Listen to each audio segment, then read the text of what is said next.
Curtis, I went ahead and muted you there. You can unmute during the training, but I went ahead and muted you if that's okay.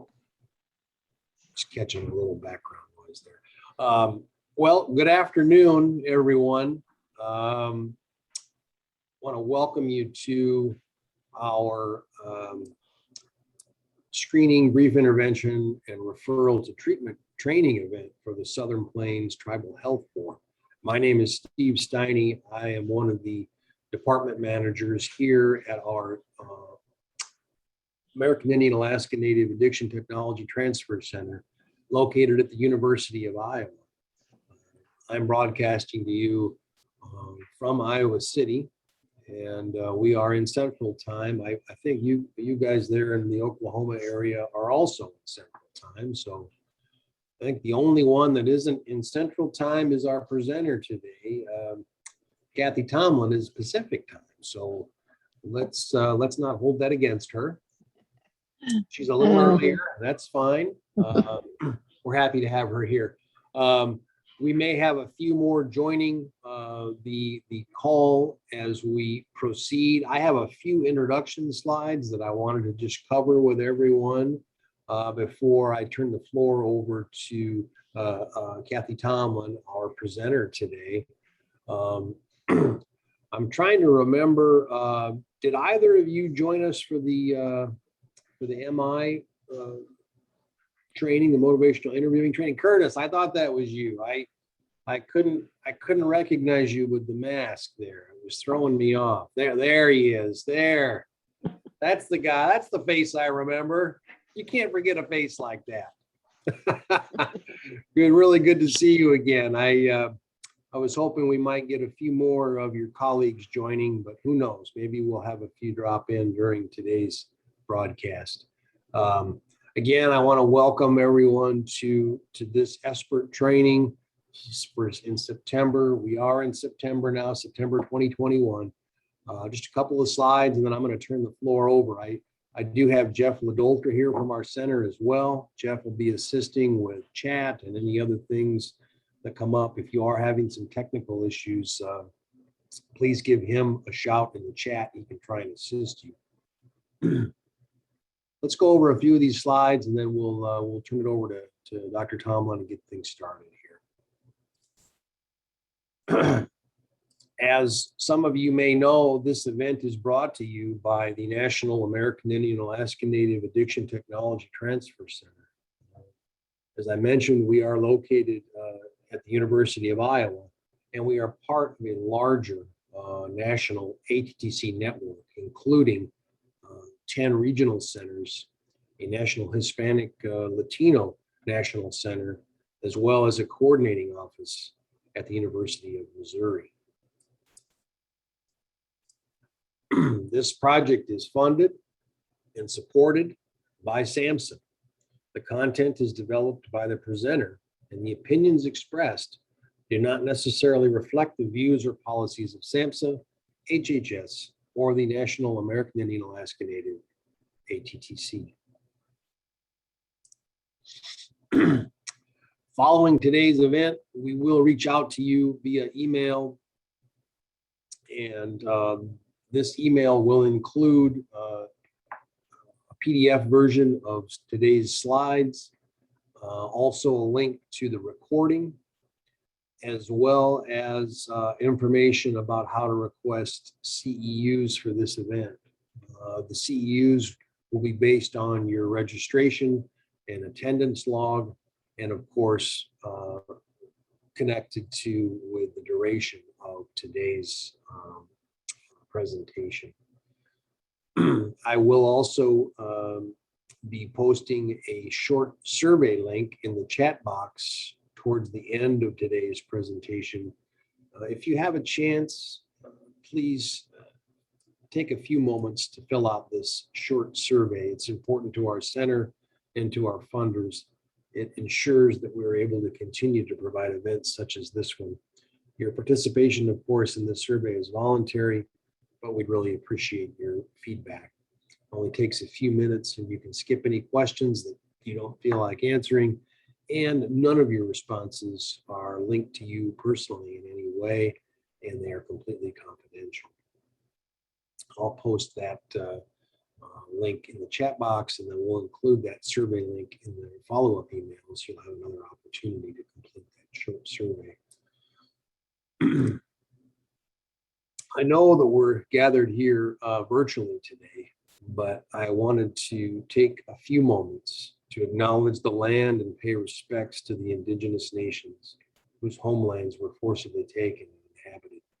Please take a moment to read this land acknowledgement, which was created by 3 members of our team, Ella and Keely Driscoll and Sean Baer.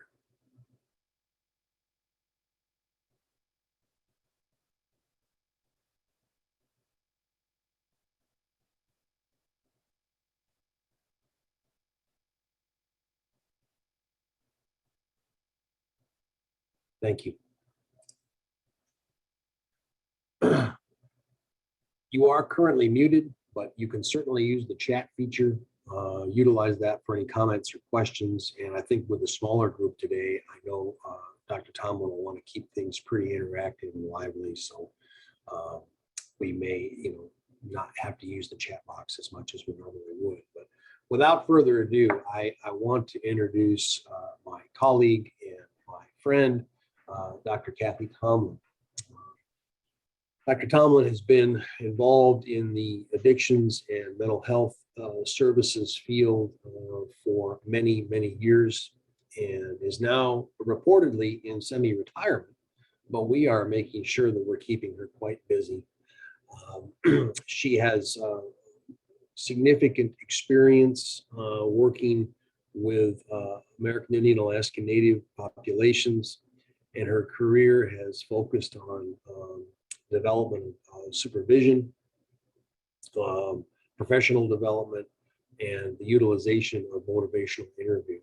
And I think Curtis will attest to that Dr. Tomlin teaches a MEAN MI course. So she is a Cheyenne River Sioux tribe member and also has some Irish heritage in her family. So really happy to have her here. She is broadcasting to us from the Northwest Portland area, I think, unless Kathy, you are at a different location that I'm not aware of.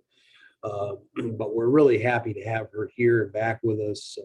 She's an integral part of our consultation team here at the center, and we're honored to be with her today. So I want to turn the floor over to Kathy, and we'll go from there. So thank you, everybody, for joining us today. Okay. Hi, everybody. I think I've met all of you at some point. Hi. I see Charles there. Charles made it in. Charles made it in. Don't let anybody into this training. Star. Yes, Charles, how did you get past the security measures there? I missed you. And Stephen is back too, so that's great. It's nice to see some familiar faces, and I want to certainly welcome Willie, and Star has joined us as well. So it's great to see you guys. And look, there's even Brian Horton. Brian, do you, before Kathy gets started, you want to say a few words? Yeah, hi everyone. Hi. Sorry, didn't notice my camera was on. It's good to see everyone. It's God, it feels like it's been a month. So yeah, I'm happy to see the familiar faces, and I'm glad to be here.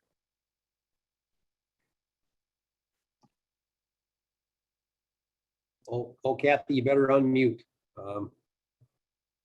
I was saying you all have nice backgrounds. If I'm not actually seeing your face, I'm seeing these pretty pictures. So it's always interesting to me. Does anyone want to offer a blessing for our time together today? I'll give it a moment to think if anyone feels ready. Yeah, thank you, Charles. Take it away.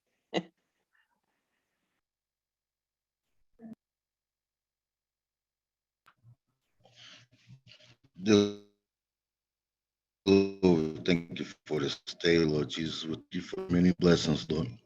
Thank you for the opportunity to learn, Lord Jesus. Thank you for the opportunity for your knowledge, Lord Jesus. Lord, we ask that you just speak through us, Lord Jesus, so we can speak through others, Lord, and help others, Jesus. Lord, help us to learn. Lord, I ask you to watch over our friends, family, and loved ones, Lord Jesus. In Jesus' name we pray. Amen.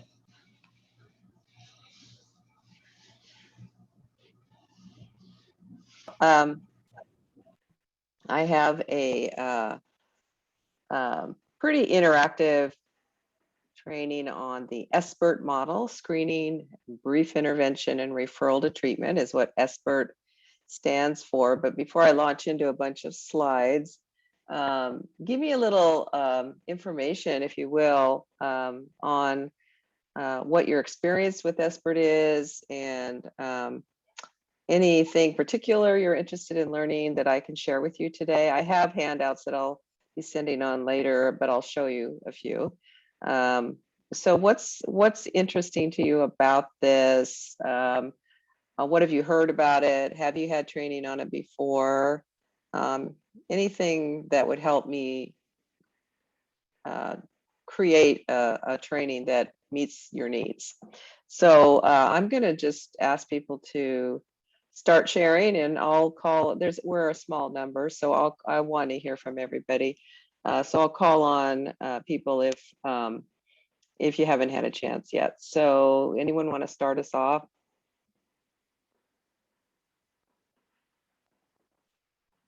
Go ahead. Yeah, Charles.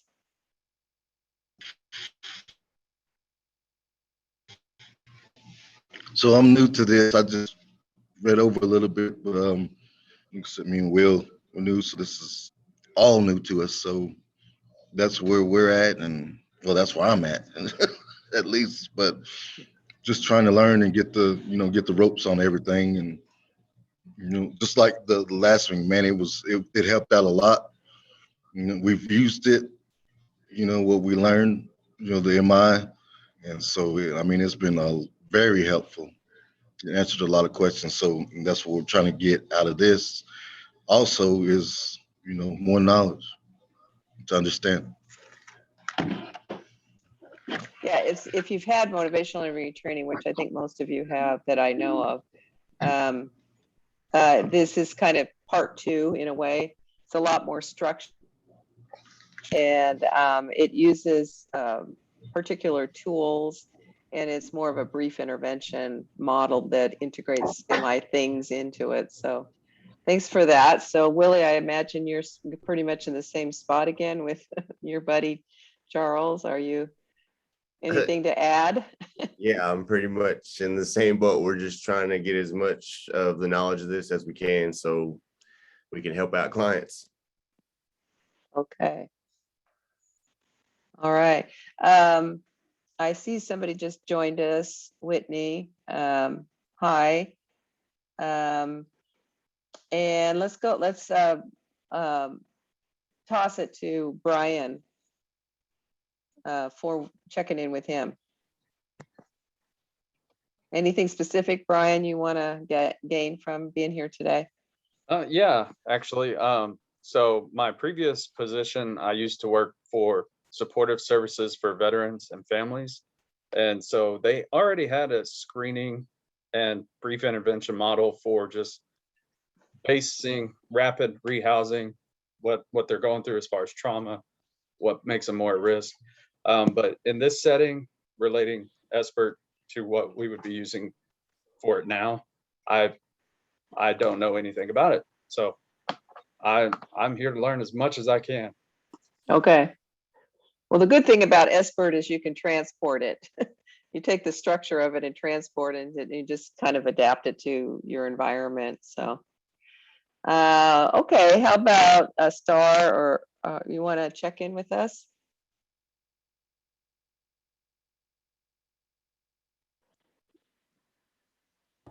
Hi. Hello. So I've taken the SBIRT training once. My training skills on virtual are not that great, so I want to take it again so I could really understand it. But the reason I'm interested, so I'm the director of the tour program over here at the Wichita and Affiliated Tribes. The reason I'm interested in it is because I want a standard process for our clients, and I want it to be uniform, and I want everybody to be able to help the clients in the same way. So I just want to learn more about this before I can fully understand it. Or I said that backwards. I want to fully understand it before I try to implement it. I totally understand you. Yeah, I'm echoing on Charles's laptop and it's throwing me off. it's fine. It's fine. I am involved. That's why I thought you looked familiar. I'm involved with the TOR project. So if there's any follow-up that you need, just let me know. Let us know at the center. Whitney, you there?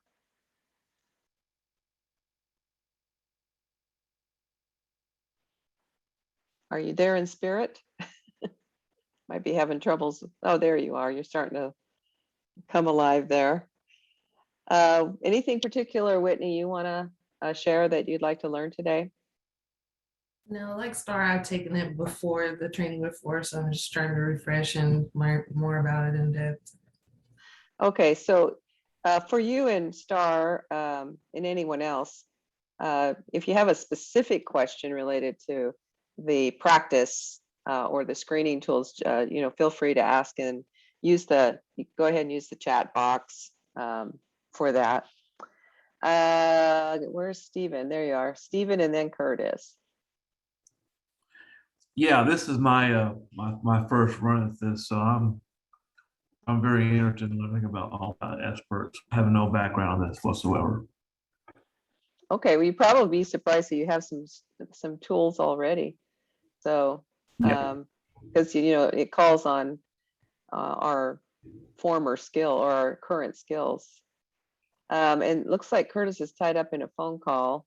So I will have you just jot something down in the chat box when you're ready. Okay. I just glanced. Steve. Yeah. Hey, Steve. Okay. I'm going to start. The presentation today is going to go over the details of SBIRT. I'll go over some screening tools for adolescent and adult. And I will help with billing codes. And I want to talk about and glean from you as well the cultural adaptations. The videos that I'm going to show are examples of an SBIRT within a healthcare context. The same stuff in the video it can be transferred to a clinic, and it really just depends on your orientation to mental health or substance use, behavioral health issues. But the structure of it is transferable. What I'd like to hear and learn from you too is, well, what do you think about this model? And then what do you believe are the cultural adaptations that need to be done to make it meaningful? And I'll share some of what I think, and I'd like to hear more from you about that, just so that people can learn from each other's experience. So with that said, I will start the slideshow. There's the intro. And Steve went through this already. Okay, so I think well, there's lots of resources that you'll get as a result of attending this webinar. It'll be in the PowerPoint, as well as screening tools and what have you will be sent to your email address. And then it's an introduction to the SBIRT model. It's not a practice session. However, I would encourage you to try some of the ideas out in your clinic. And then if you want to implement it after you've had time to think about it, if you want to implement something like this for your TOR project, I will help you with that, and we'll get people trained in terms of practice. So unlike the MI training, I do a lot of practice in the MI training.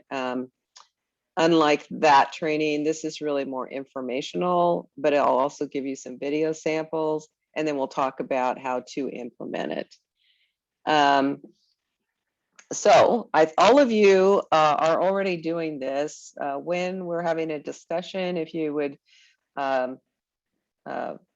let me, if you can, if your video is working, just turn on your video and be prepared to say something.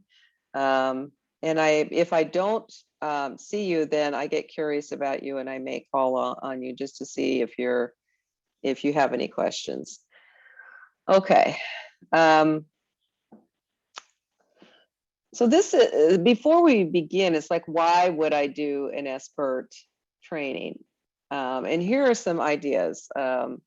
This is taken from some SAMHSA data, recent SAMHSA data that is actually, when you think about it, depends on the substance too, but 13% of Native Americans need substance use treatment, but only 3.5% actually receive treatment. This is also true about non-Native populations as well. So really it's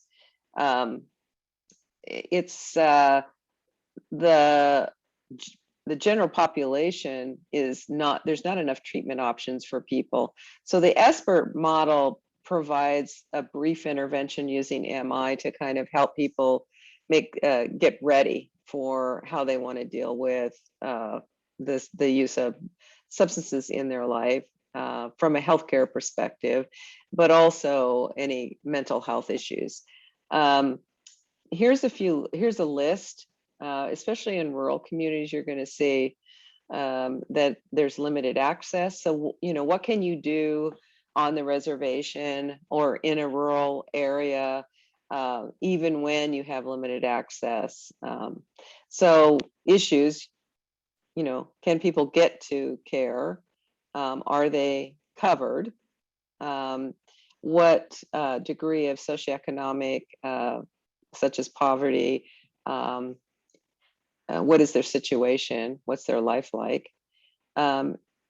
Is there any stigma either culturally or within the community or within the family or for the individual that makes it less likely they would access care?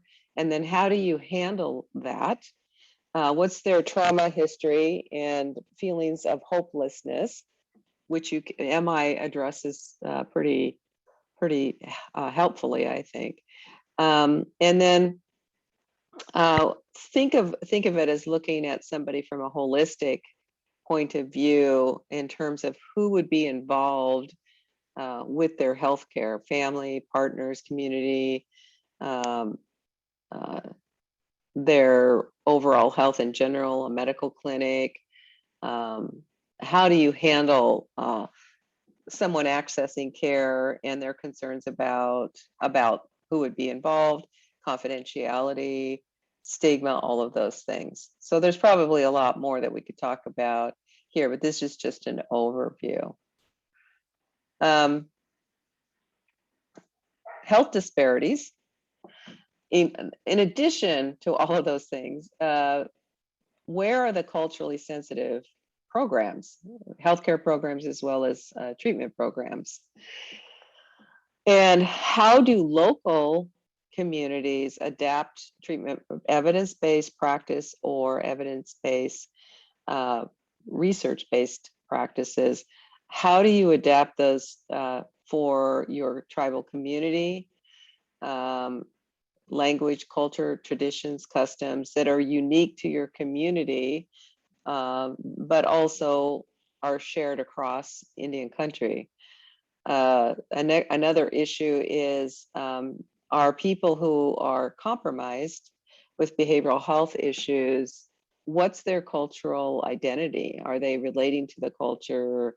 Are they feeling outside of the culture? And are they practicing any spirituality, native spirituality?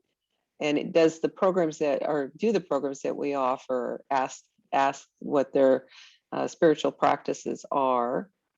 And then traditional healing approaches, powwows, drum circles, sweat lodge, tobacco. I mean, we could go on and on with what could be incorporated, and how does the program structure that so that if there are when a Native person walks into the program, it feels familiar to them and they feel like they belong and they feel like they'll be accepted, which addresses the stigma issues, particularly with behavioral health.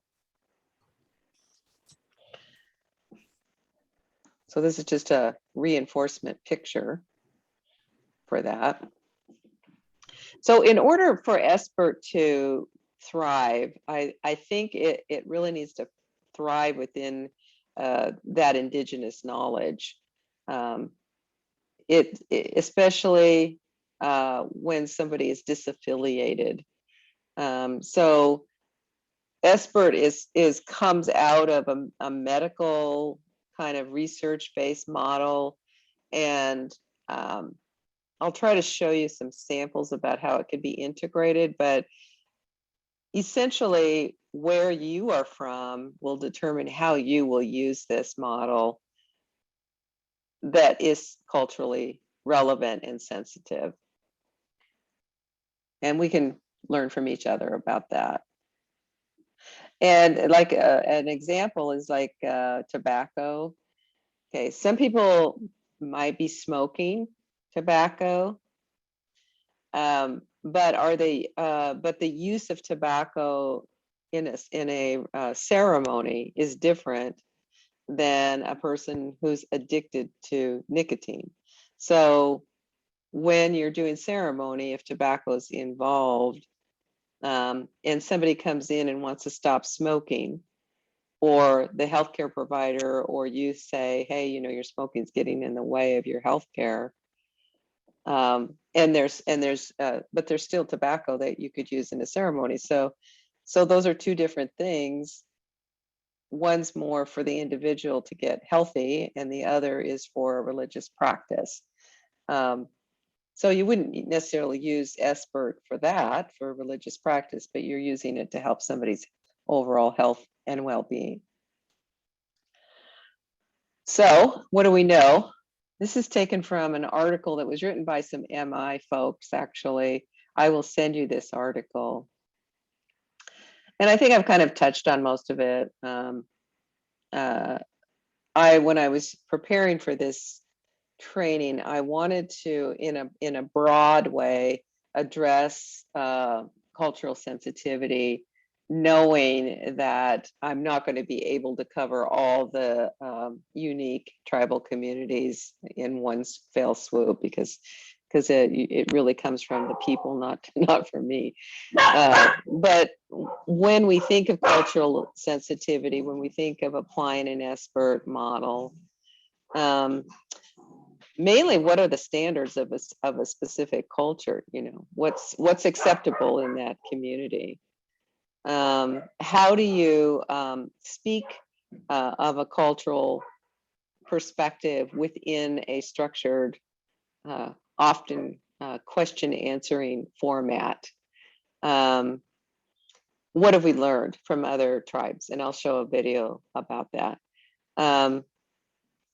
Understanding, this is written for everyone. So if you're implementing this model and you don't know a lot about this model, this is mainly for non-natives who are providing services in a reservation. Just understanding it, you may not know everything, and you may need to get corrected, actually. And then how do you utilize, because this is a one-on-one model, subjective information, just realizing that in Native cultures, there's it's bigger than one person, particularly when it comes to somebody's healthcare, and particularly when you boil it down to family life, because sometimes the interventions that we do with this model, you could do with every family member. And so you're asking people to take a look at changing a behavior that's hurting them, that's also affecting every family member. And so part of, I think, an adaptation is to understand that if a person decides to change a particular behavior, they also have to learn how to cope with family members who may not want to change or might cause issues for them in that change. So that kind of sensitivity. So I have used this. This is an adaptation that I have used in working with young people that are from more of a, a medicine wheel kind of medicine culture. Whatever your symbols are, whatever, represents holistic healing in your community, I would use that symbol. And basically, when I'm doing an intervention, I'm looking at it from a holistic point of view. So part of what I want to do is I want to point out what's working. And I also want to point out what's not working. And I also want to point out how one area that's not working affects other areas that are working. So this is the way that I do it. This is a visual that I borrowed from one of the Plains Indians tribes in my area, in my family area, and worked with it with a Native person to see how they would receive this. And this was developed when I was doing ASAM-based assessments. So that's for those of you who know ASAM, this is how I did assessments with Native populations. For those of you who don't know ASAM, it's the American Society of Addiction Medicine assessment process that looks at different dimensions. Some of you might be familiar with that. Okay. So with all that being said, and as you think about your own community, you think about your own experiences, you think about what you know already works. Why would you consider a structured screening intervention? So one thing that they found in medical communities is they wanted to normalize how behavioral health issues affect overall health, physical health, mental health, emotional well-being. That's the latest thing happening in healthcare. In Native communities, we've been doing this forever. So it doesn't, it's like, yeah, duh. But in healthcare settings, they often would just do physical care and they wouldn't pay attention to emotional care. They don't necessarily talk about spirituality. However, I think it's fair for Native communities to bring in spiritual well-being as part of a healing process. Western medicine has a problem with that. I don't want to go into all the reasons why I think they do, but in Native communities, that's just part of the deal. It's like, this is what we do. So part of the SBIRT model provides a routine, normalizing, universal screening process that looks at a patient's or a person's holistically. SBIRT also uses really specific and research-based validated screening tools, which basically means if I do this, use this screening tool, will I get the same result every time I do it? And therefore can predict whether or not there's an issue. And the answer is with validated research-based screening tools, the answer is yes. That's the point of a validated screening tool. However, there may be some adaptations that need to be made in terms of style of how you introduce a screening tool, how you utilize a screening tool. Does the language make sense to the people taking the screening tool? Do you, there's a bunch of stuff that would need to be considered for cultural sensitivity. The current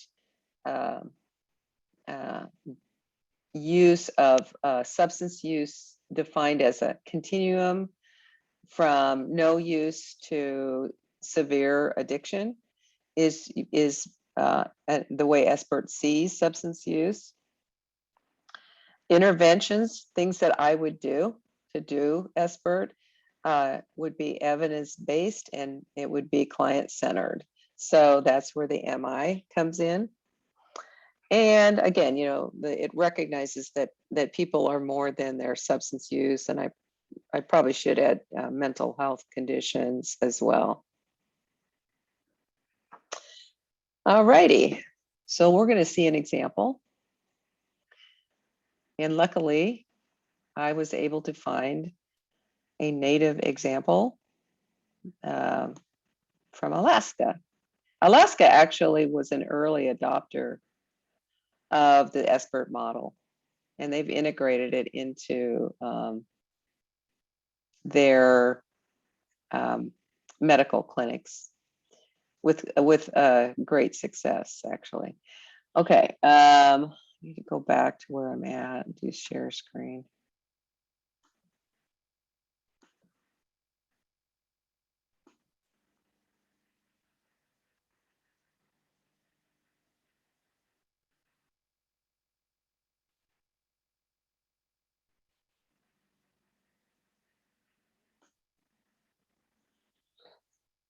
Okay, is that what I want? I want this. But before I do, I have to turn the sound on, share screen. So here's the YouTube that I want, but I got to put sound on share screen first, so otherwise it won't work. There it is. Okay. Okay. Let me know if you can see this okay and hear it okay. So somebody just tell me. Yeah, we can see it, Otherwise. Kathy. Oh, and we can hear Here it. at I South can hear it. Central Foundation in Anchorage, Alaska. Can you hear it? We serve Yeah. about I can hear 45,000 customer owners. We see them in 6 primary care clinics. There's about 250 employees. Each clinic has about 6 doctors or PAs, primary care teams as we call them, that include a case manager and a CMA.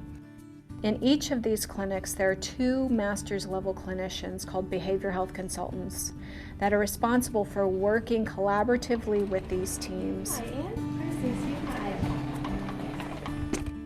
There's a real emphasis on enhancing the spiritual, mental, emotional, and physical well-being of the customers that are seen here. And SBIRT is one piece of this.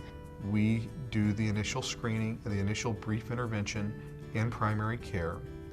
We assess using the motivational interviewing model the readiness to change on the part of the individual that we're working with, and make treatment referrals or treatment recommendations based upon that readiness to change. So the way the SBIRT program works is when a person checks in at the front desk and a PCC Plus is printed out for the provider, on the top it'll say SBIRT now due.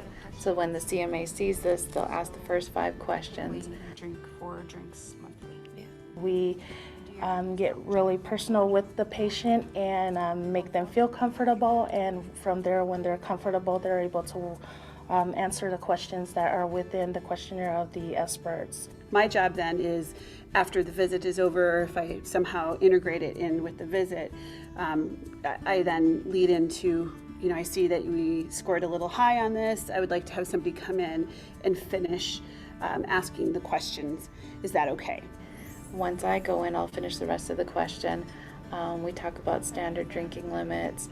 If they're ready to make a change, we'll do brief intervention, we'll offer resources, and also let them know about the other BHCs here in clinic. If it's negative, it gets scored, and then next year it'll come up again that it's due. So they're due once a year. Substance abuse screening is not done in isolation. It's done in conjunction with really focusing on that whole person, the context that this substance use is occurring in, and how do we support the whole system and the whole family.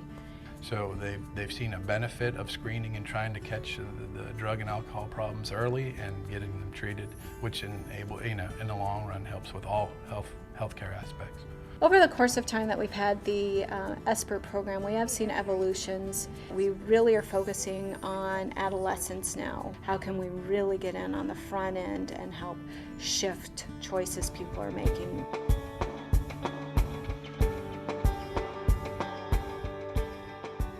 The sustainability of this program is contingent upon making sure that we maintain that level of commitment on the part of the care team, and that is articulated in as clearly a fashion as possible to the customer owners. I think we've been pretty successful with that. We had to think well beyond the scope and duration of the grant, in that, you know, behavioral health needed to be a core component of every single ambulatory visit that we had. I was actually the first behavioral health consultant, and now there's 18. So we've continually added, and I believe our SAMHSA grant initially funded 6. And they found that there was such a value in providing this service, and that we were able to reduce ER visits and other utilization and really help people get to the services that they needed to get to. So when the grant ran out, they chose to continue to fund these positions.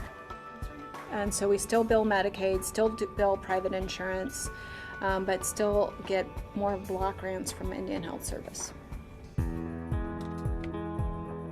Some of the challenges that we faced when the grant ran out is sort of shifting from an outside entity, making demands on what you needed to do and not do, and really deciding what fit for our customers and in our clinics. Leadership that finds the service valuable and is willing to work through the kinks and the bugs, hiring the right people to work in a primary care setting, and then measurements, making sure that you're looking at your measurements. Is this really making a difference? Not only is it possible for you to make this a customer-friendly experience, it's also possible for you to make this a more cost-effective experience. You want to make sure that you build it at every tier as lean as possible. The thicker you build it, the more difficult it is to perform, the less likely you're going to keep doing it after your funding runs out. Some advice I'd have for implementing the SBIRT program would be to pilot it with 1 or 2 of the providers within an agency and work out the kinks, and then have those providers go back and educate the other staff on how to roll it out. You know, what they found helpful to normalizing for the patients, how to introduce the behavioral health consultants into their primary care team. So my best advice is to make a personal connection with the patient so that they're more willing to open up and connect with you and answer these questions, and just to reassure them that this is something that we are doing as a screening just to help them to better fit their needs. You need to make sure that you have the resources available to help a patient when issues come up, or if they score positive or they want the intervention. You really need to make sure that you have the resources to be able to help somebody when they're ready for that help. We really want to see the whole person and have them experience this as a routine part of their health care. And we just see it as a very important part of prevention and overall health care.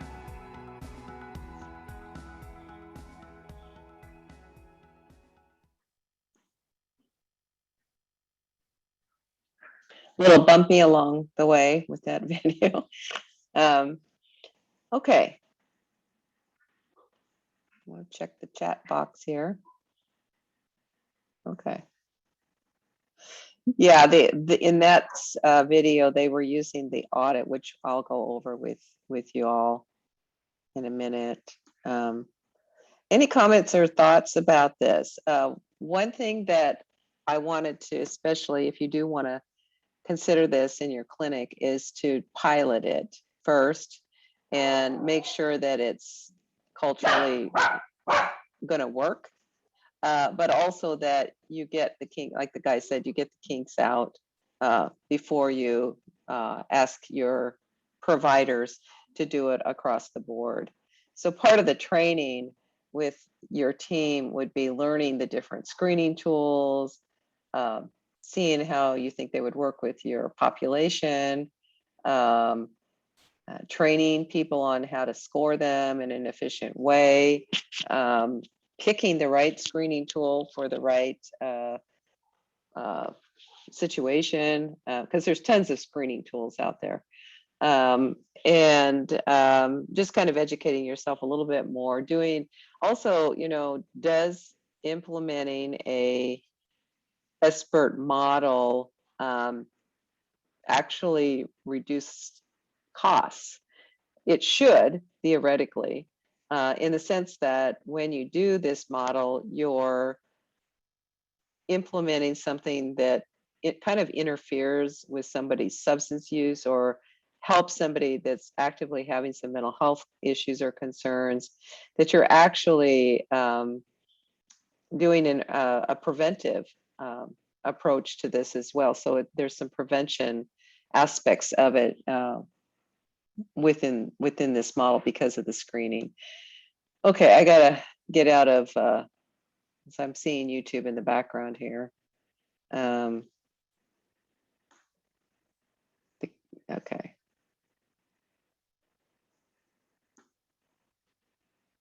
Okay. By the way, there are tons of videos out there on When I was first doing the research on this, it was a little bit overwhelming at how many video samples and tools and all of this were available to people. So it gets a little overwhelming. I went through a lot of them and just picked out ones that I thought would fit for this particular training. But I do want to mention, for example, in Oregon, if you did SBIRT Oregon or SBIRT Colorado or SBIRT Oklahoma or SBIRT wherever you're at, you'll probably find a website. The Oregon one is actually pretty well developed, and as is the Colorado, as is the Alaskan one. So just, for post-training and just doing your own research and finding your own resources, check out your state, your local state government in terms of what have they already developed that is just basically all the resources that I'm offering you today are free. So that's the good news, is that there's plenty of free resources out there to help people get started. So before I move on to some more content, any reactions or thoughts about SBIRT so far in terms of why I would use it, models, the Alaskan model, thoughts about how to, if you're not in healthcare, how specifically in a medical clinic, how that model, well, you don't have all the details of the model, but how do you think that might work for you? Brief intervention, by the way, is no more than, considered no more than 15 to 30 minutes. That's what a screen would be, 15 to 30 minutes.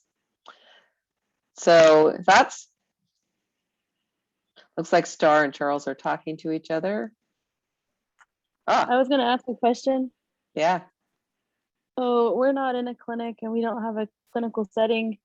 Like you said, how would it be beneficial to our program? So we mainly see clients that come in off the street that are abusing opioids or methamphetamines or any kind of stimulants. So how would we tailor that? How would we tailor this to our setting? Well, tell me a little bit more about your setting. Are you seeing people on Zoom? Are you seeing them in their home? Or do they come into an agency? All of the above? We can do all of the above, but mostly they come in off just in the office. We just have an office, regular business office. And what would you call your business office? Why would people come to you? For a substance abuse program. Oh, okay, yeah. Well, if you don't get hung up on the medical piece of it, when you're doing, are you doing any assessments? Are you doing substance use assessments? We have the ability to do the SASE. That's kind of where this comes in for me, because like I said, I want a standard process for all of us so that we're not steering someone in the wrong direction. Right now, across the board on the tribe, we're basically determining what kind of services a person needs on our own opinion and what they tell us. And none of us have, of course, that clinical or medical background to make those decisions, but we kind of just work with what we got. So when they come in and they say, I'm on opioids, I'm taking fentanyl, we ask them, well, what kind of services do you need? And they say, well, I want to go to rehab. So we send them to rehab, or we send them to detox. But the only problem I have with that is me, I have a business background, casino background. I don't know what kind of treatment would be their best option. I don't advise them on that, and none of my staff do either. We basically let them tell us what they want, what kind of services they need, and we do our part to connect them to that. I would rather have a uniform system that tells us based on results of a assessment, or I have a behavioral health person in the office that can determine that for them and kind of guide them along the way. Because if they come in and say they want to go to rehab and they say, well, I only want to go to 30 days, but based on their assessment results, you know that they need a 6-month to 12-month program, but we don't have that. That's the missing part that we're struggling with right now. I think if we had a better process in place to where we had more like a backup of what they need to explain it better to them, then they would be more successful. Okay, so I'm trying to think what I would suggest to you. So if people are coming off the streets and they already know what they need, but you don't have what they need, that's what I'm hearing necessarily. But it would be nice for you to have a screening tool to help guide the conversation about what you think they might need. So for example, let's just take opioids because you mentioned opioids. There's a screening tool called the RODS, which will screen, and the CEUS. Those are the two screening tools that are most often used. There's degrees or there's levels of intervention you can do with opioid dependence. So somebody may be physically addicted in the case of someone with pain management, but not psychologically in an addiction process, but might have withdrawal because they don't have access to their pain medication. That's one scenario. Or another person might be coming in because they are addicted. They're physically and emotionally and mentally addicted to opioids and they want to get well. The first order of business would be to find out their physical need to withdraw from opioids. That doesn't require someone to be referred to a treatment program.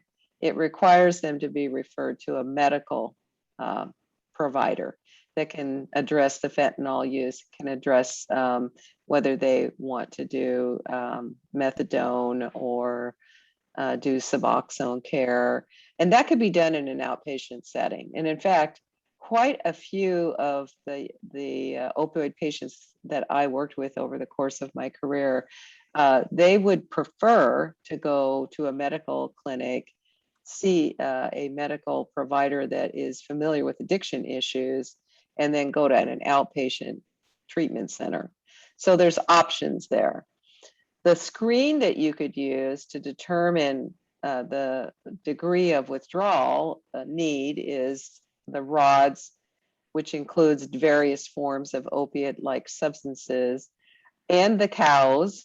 I'll show you those in a minute, which also incorporates medical aspects. So you could do a brief screen, but you'd have to set it up to refer to a provider who might provide a MAT-like program, a medication-assisted treatment program. And do you have those services available in your community? We don't have medical providers within our area that are MAT providers, but the referrals that we make are to some local, well, not local, like in Oklahoma City, which is about an hour and 15 minutes from where we are, where they have detox, rehab, like a 35-day treatment, and then they go on to intensive outpatient program if they want to. And then if they want to do that, they set them up with sober living. So it's kind of like an all-in-one stop for them. And that's what we mainly use right now. And they do the medical part of it. Yeah, and so you have an option for them. If somebody is really compromised at the physical level, you may want to start partnering with your local medical providers to see if they would be willing. Right now in primary care, you can get pretty good access to Suboxone or other types of physical care for withdrawal within a primary care setting. So one idea might be to to just ask your medical providers while they're waiting for that hour drive, if they could help you facilitate intervening on someone more locally. So that would be one thing. And that's what SBIRT kind of forces us to do, is it forces us to build those wraparound services. And then you could provide them with the screen that you use. You could provide them, here's the screening tool we use. Here's the information we have on this person. And would you be willing to see them and do the follow-up? And then you can go ahead and refer them to the one-stop place that's further away from home. What's the likelihood that that could happen in your community? Are there barriers? Would your medical team be receptive to something like that? Our IHS clinic would probably not be. They don't have that currently here in Anadarko.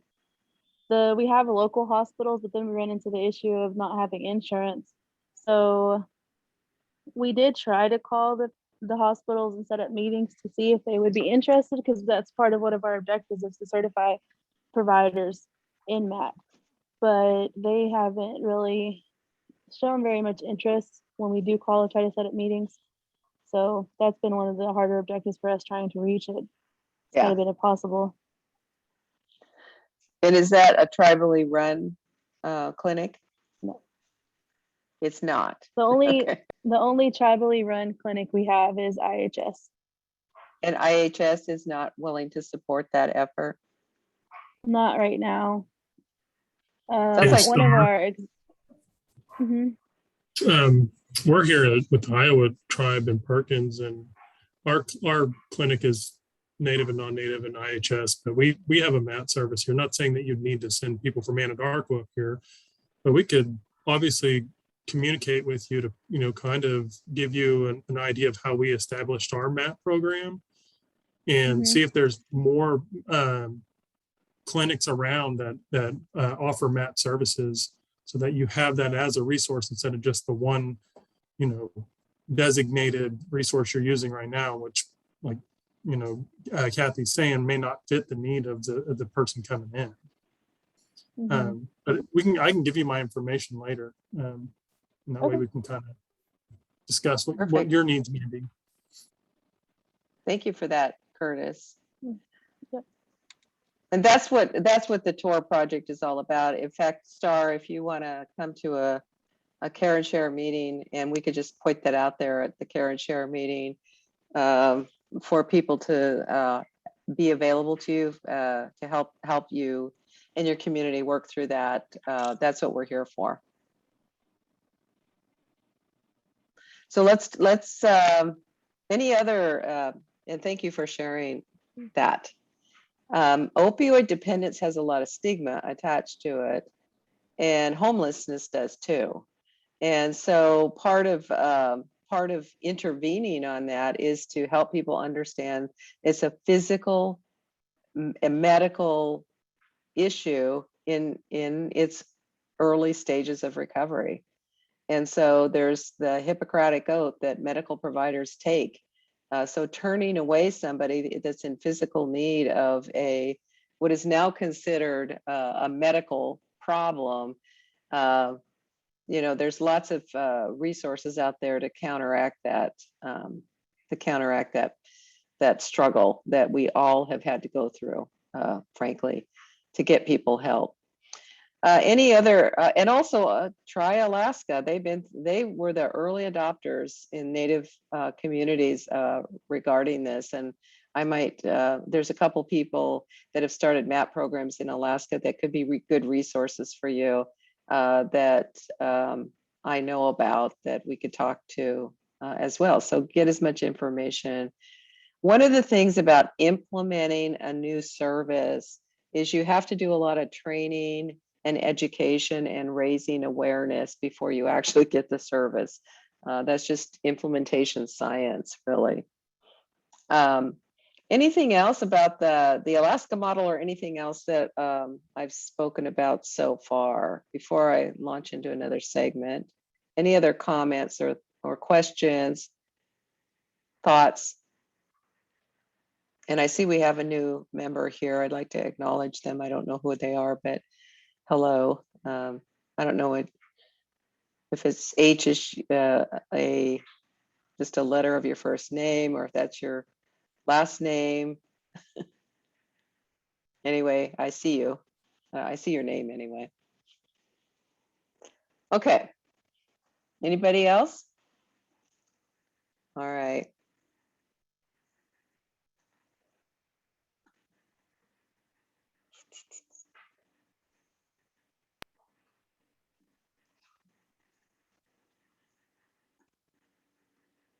Okay, I'm going to talk about screening tools next. And by the way, I will be taking, just so you know, in about a half an hour, I'll take a 15-minute break around the half hour of, it's 12:30 my time, probably 2:30 your time for the most part. So let's talk about screening.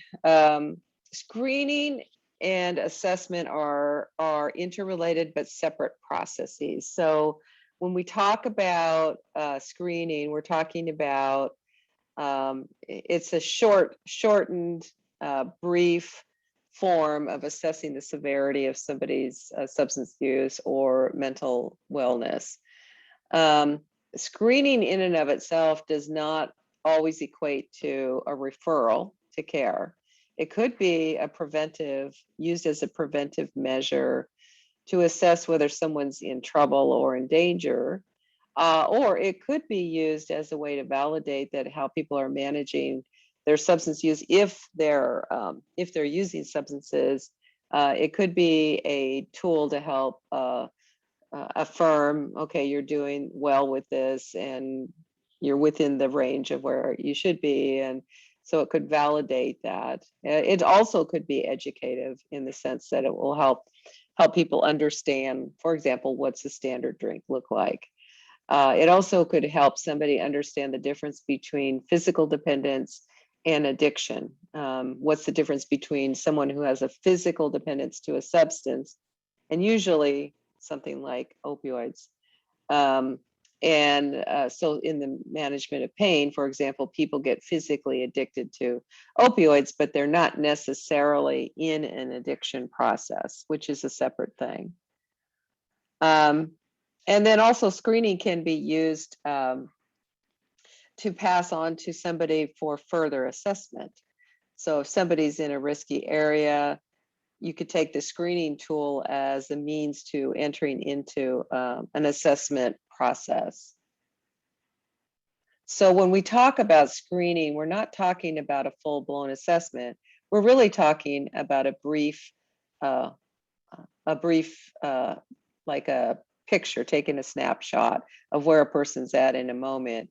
And then if they need more, then the screen would tell us, yeah, you need more, and here's what's available, and here's what we have, and here's some of your options.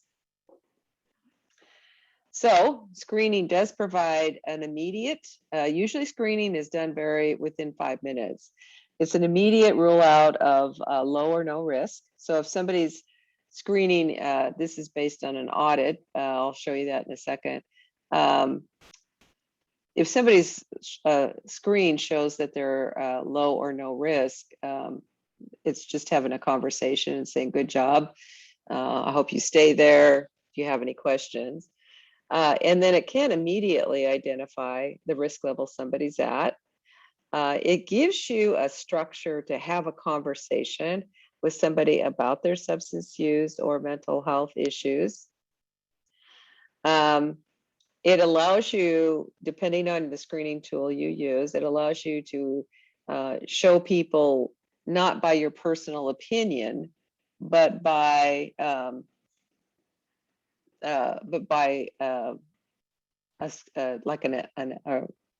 it's a result basically. So you are educating people. It helps you to talk to somebody when they might be having problematic use, how to benefit if they need a referral or an intervention. Brief intervention is, again, it's a conversation. I'll show you a video segment about that in a sec. So here's your continuum for substance use. It goes from abstinence to binge drinking. There's a line that people can cross here where it becomes more, you become more physically compromised with your use, to abuse, to full-blown physical dependence, and in an addiction process. So if we just take a look at this, somebody who is abstinence for a variety of reasons, they're not reporting any use. Somebody who's in experimental use is somebody who hasn't it could be, and a lot of young people go through this process. They haven't identified a particular substance that they're favoring. So they're trying lots of different things. Social use, advancing to social use is to more regular use, and there's a standard that the World Health Organization puts out around that. Binge use is as it says, it's when social use gets a little bit out of control. Doesn't happen a lot, but it can easily move into abuse. Abuse leads into substance use disorder. So the green circle is where most people are at. Then so this is the general population, and then a subset is in the yellow zone. And this is where screening can be very helpful, because you can interfere with somebody progressing into more risky areas. And the red zone is a very small percentage of the total population. So here's another way of looking at that. On the left, you've got green, yellow, and red, what I just went over. And on the other side, you'll see, if you're in the green zone and you use an SBIRT model, there's no intervention or screening and feedback, other than you're within the norm, you're not in a problematic area. In the yellow zone, you can do a brief intervention that may or may not result in a referral. In fact, most of the time it doesn't result in referral to care. But you can do a brief treatment, much like an MI intervention. And then the red zone is usually when people need some kind of further assessments and treatment options. So drinking behavior intersects with the intervention need based on risk levels here. Here are some validated screening tools. The audit is the most common one used for adults with alcohol issues. The DAST is a drug one, so there's a subpopulation. The POSIT I like because it does more of the mental health kinds. It integrates mental health screening into it for teenagers. There are also, if you look at the VA website, there are also screening, free for us to use, screening tools for mental health conditions that are broken down by condition. So there's one for trauma, PTSD, there's one for depression, there's one for anxiety, which are the top three. I haven't looked at it recently, but there may be one for trauma, because there are trauma screens as well, and so forth and so on. The GAIN instrument is usually used, it was highly utilized in juvenile correction or correctional settings, because it combined looking at substance use and other issues with risk factors related to reoffending. So that's a good one for that. So here's the standard tools broken down by age, and teens are described anywhere from 12, 13 all the way up to 25. However, in this, it could be 12 to 17 or 18, depends on the person. The rods, I added the rods, and I added the S2BI for teens, because in looking at all the various screens, those are the ones that popped up the most. And the pregnancy has one called the 5 Ps that looks at a pregnant person. So, okay. So before I'm going to stop there and go show you some of these tools.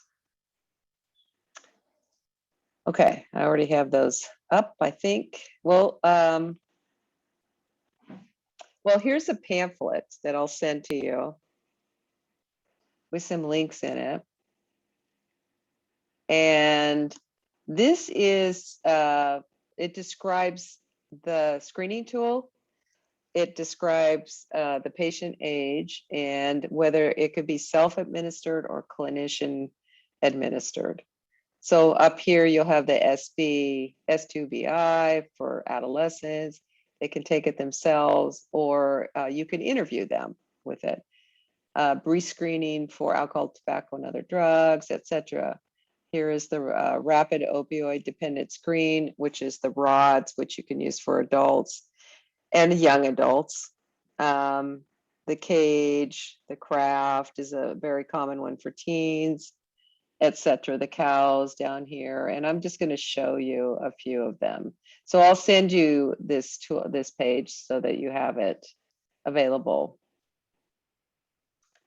So I'm going to close that down. Okay, and then I'm going to go to the audit and show you that.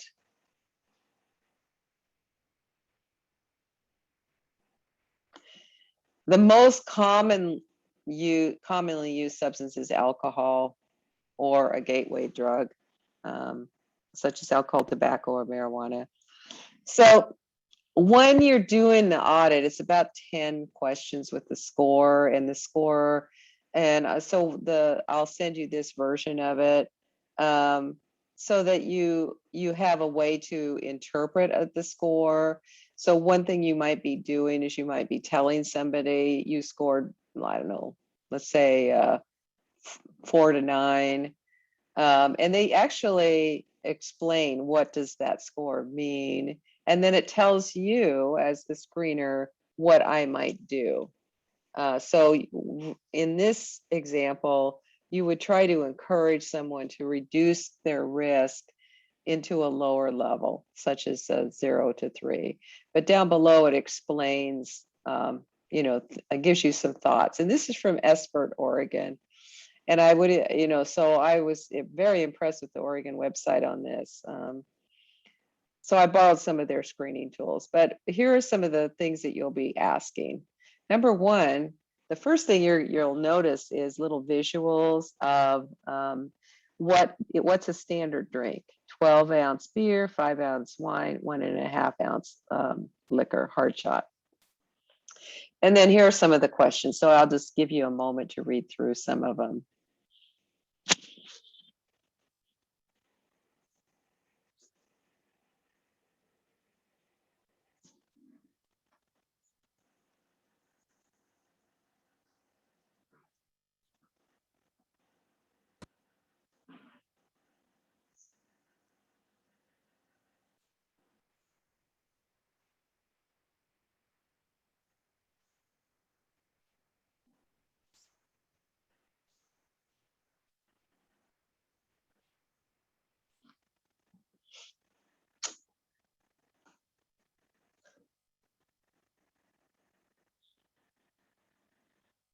Okay.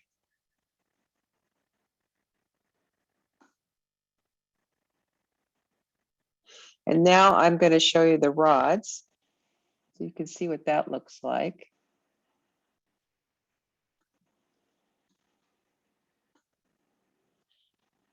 This one was recently created probably because of the opioid epidemic going on. But what I liked about it is it has a variety of opioid related questions. As soon as I get there.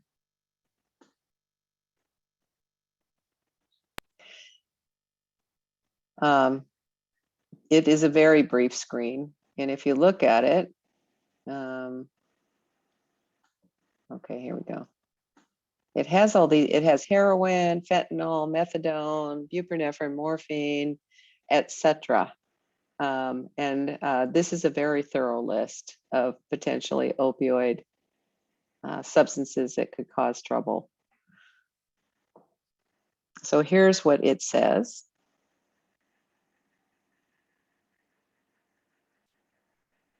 And there we go.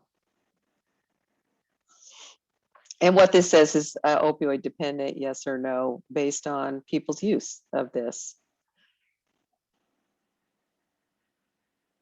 It kind of follows the DSM-5 document, Diagnostic Statistical Manual. And then it's a simple score. And there's the article on it. Okay.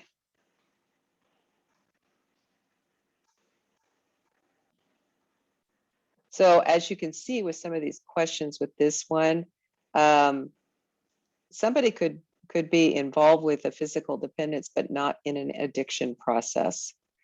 And you have to get 3 to be called opioid dependent in this screen, yes or no.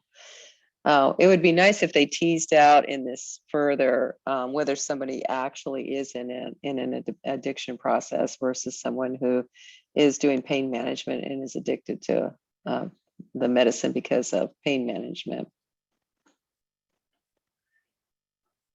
Okay, and the final one I wanted to share, I don't know if anyone's working with teens, but I was going to show you the teen version. Well, let me get there.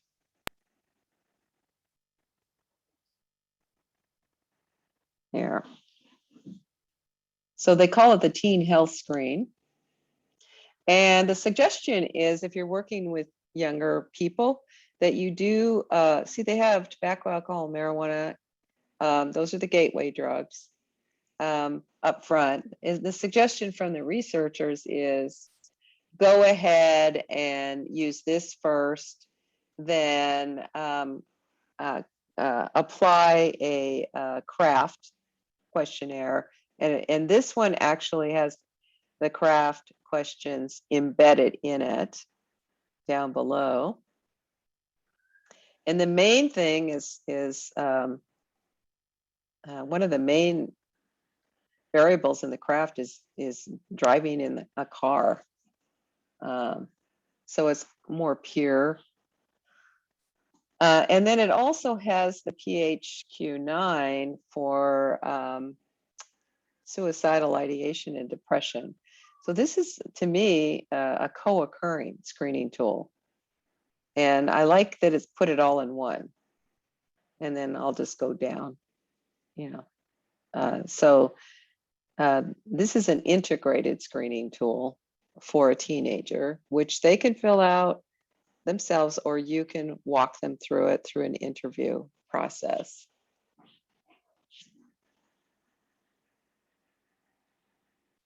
So this is measuring for depression,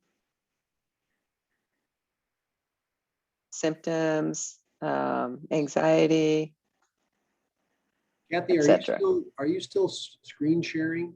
Or I thought I was. Maybe unless I'm just way off here. Is anybody else seeing the screen What's that? here? Okay, well, let me try it again. Here we go. I'm sorry. Thank you for mentioning it, though. Yeah, I know about these screening tools, but I was kind of picturing them in my mind. Oh, no. Actually, this is a tool, because I always do a little research, as you know, in preparation before each event. And I was asked to do a youth oriented SBIRT. And in preparing for that, I found this tool. And I thought, wow, this includes everything. It includes the screen, it includes the craft follow-up screen, and it includes a screen on mental health. So I apologize for that, but you'll see that the gateway drugs are here. And I like that it called Teen Health Screen. versus drug screen or alcohol screen. And so you'll see the gateway drugs, and then it incorporates the craft questions here, written in the car.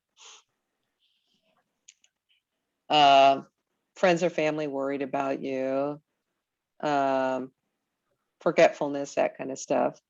And then it includes the mental health screen on depression and anxiety and suicide. So down below it has this. So say you're getting ready to see a teenager and you're getting ready to screen as just a universal screen. Here is your tool that would cover quite a bit of area for them if you're using it for that. And then here's the risk areas. In the S2BI screen, the intervention for teenagers is abstinence. And I'm going to show you a video showing a medical provider having what you could transport into a health clinic or any clinic. You could transfer the same interview into a health clinic in a minute. So those are just a sampling of the tools available out there. I pointed out the most commonly used ones for teens and adults but there's so many out there, but the audit is used commonly. The craft and the S2B1 is used for teens commonly. The PHQ-9 is a screening tool for mental health, is used commonly. And then of course there's the handout I can give you. The RODS is getting more popular with opioids because right now you see this variety of different opioid type substances being abused and used. So there's just tons of stuff out there. All right. Comments or questions before I move on?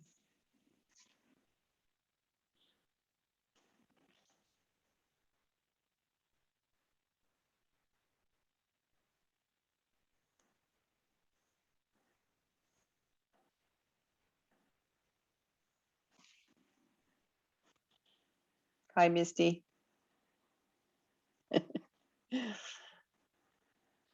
I see you're here. Okay. How comfortable would you guys feel about just trying out a screening tool?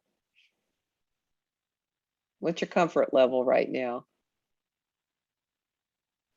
Pretty good. I've been doing screenings at the clinic for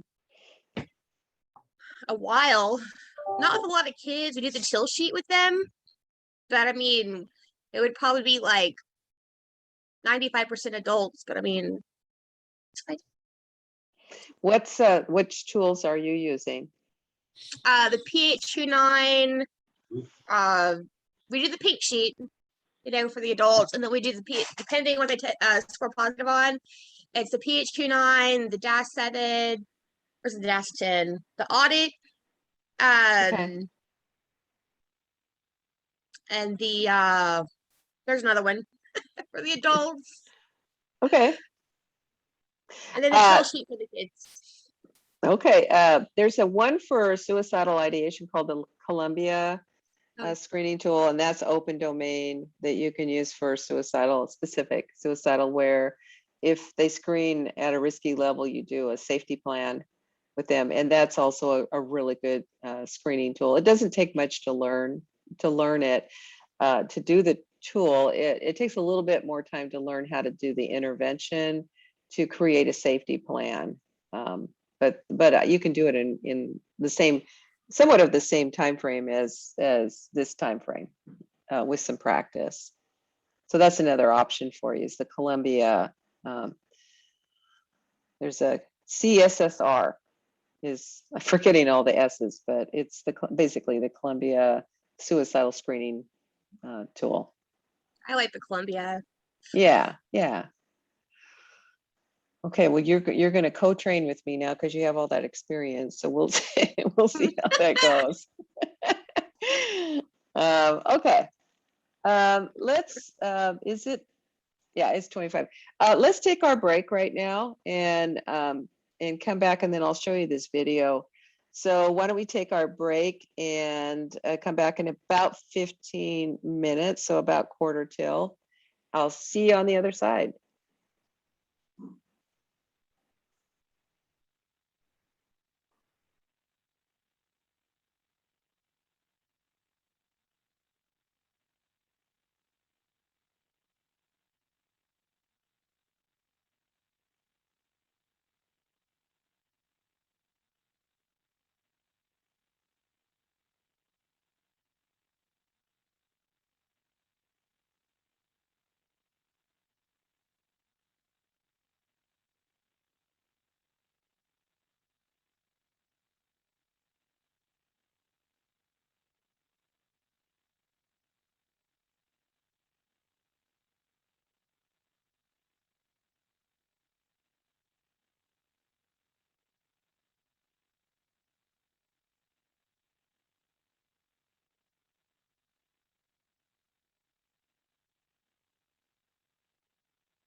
Okay, I'm back.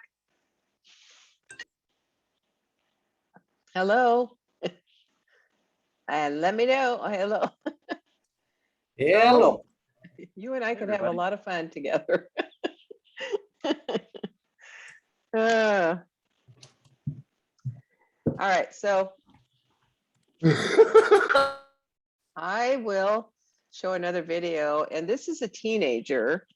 And I know several of you have had motivational interviewing training at this point. So when I show the video, see if you can identify what MI skills the provider's using to talk with this kid. And then we'll talk about it on the other side. So I'll do share screen first. I've already got the video up. Ah, here it is. Make sure sound is there. Let me know if it's not working. 10-year-old boy presenting for a sports physical exam. He completed the CRAFT screening tool and answered yes to the relax question. The physician has completed the physical exam. So Jacob, everything looks very normal on your physical exam. Do you have any questions for me? No. I see that you filled out our seeing it. alcohol and drug questionnaire. What? Oh, we got it. No, we're good. Oh, okay. Yeah, we're So solid. we missed the first part of it. It's a 14-year-old boy that's there for school or sports physical. And the provider did a craft screen and he had a positive score. Is it okay if we go through this together? Sure. Okay. What we talk about is confidential. I only tell your parents about what we say if you give your permission or if I become worried about a danger to you or to someone else. Does that make sense? Yeah. So let's take a look.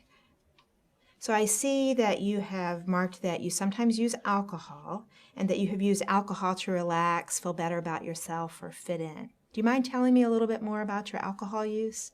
It's not a big deal. Sometimes with my friends, we'll drink a few beers and when we're hanging out or when we're at a party, and sometimes rum and cokes. Okay, so how many do you usually have at a time? 3 or 4 probably. I don't keep track. Okay. And how often? Probably about once or twice a month. Okay. So you drink with friends, sort of 3 or 4 beers or mixed drinks 1 or 2 times a month. How long have you been doing that? Probably since last October. So for about 6 months. I'm curious, what do you like about drinking alcohol? What do I like about it? Yeah. I don't know. It's just fun to drink with my friends. Like when we're at a party at someone else's house and we're drinking with other people that we don't know. It tastes good. Okay. So it sounds like you feel relaxed and have fun when you're drinking with friends and you like the taste. Mm-hmm. Okay. I'm also curious, are there any parts about your alcohol use that you don't like? I don't like when I get sick in the mornings because of hangovers and when I start throwing up, and I don't like that. Have you ever experienced a blackout, like when you've been drinking and you wake up and you don't remember what happened? No, but that happened to someone I know though. And have you had any problems related to your drinking alcohol, like at home or school or somewhere else? One time I missed first period at school because I had a hangover and I was late getting up. And Mom got mad at me because I wouldn't get out of bed, and she said she knew I had a hangover. Have you told your mother that you drink with your friends? No, but I got grounded for 2 weeks after that. So more negative things about your drinking, like getting into trouble with your mom and missing a class at school when you had a hangover? Yeah, but I only missed school once. Okay. I see on the questionnaire that you have not ridden in a car with someone who's been drinking, and you haven't driven a car after you've been drinking. Is that correct? Yeah. That's great, and I hope you continue to avoid those things. As your doctor, I want you to know that I'm concerned about your drinking. When teens drink, things can go wrong, like injuring yourself. Even when you don't drink to excess, though, your brain is still developing and is very sensitive to the effects of alcohol. Okay. That's why I recommend that all my adolescent patients not drink at all. So if you ever think today about how ready you feel to stop drinking alcohol on a scale of 0 to 10, with 0 not being ready at all and 10 feeling very ready, what number would you pick? Probably a 5. A 5. So I'm curious, why didn't you pick a lower number like a 2 or a 3 that would mean you're only a little bit ready to stop drinking? Well, I guess I'm just tired of getting in trouble. Okay. What could you do to avoid getting into trouble? Not drink. Have you ever tried not drinking or stopping drinking? No, not really. What some people your age do is try stopping drinking for a period of time just to see what that feels like. I could probably do that.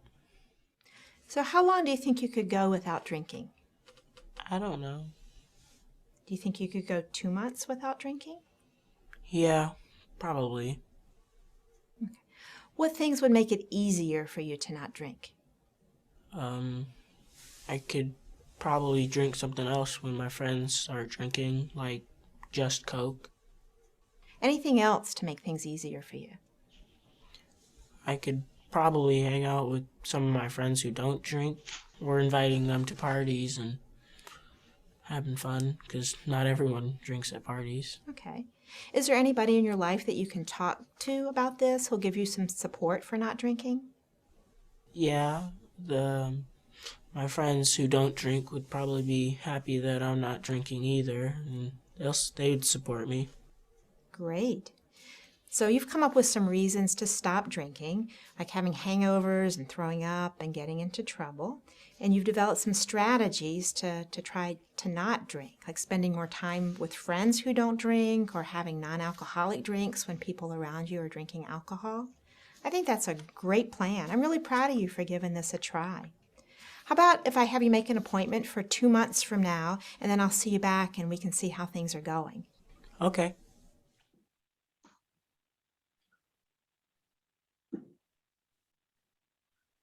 Okay.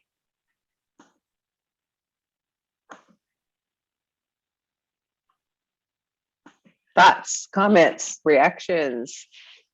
MI tools and skills you saw the provider using that you remember from your training if you had been trained in MI?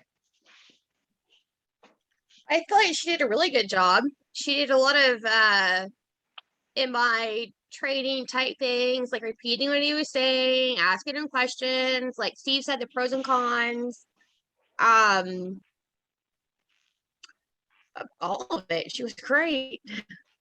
Anything different.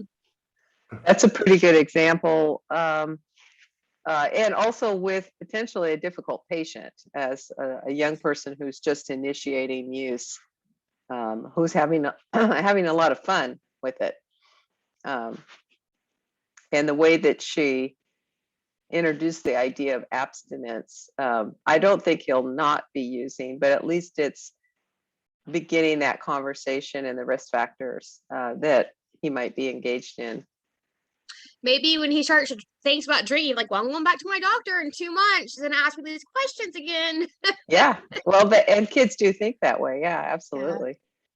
Yeah.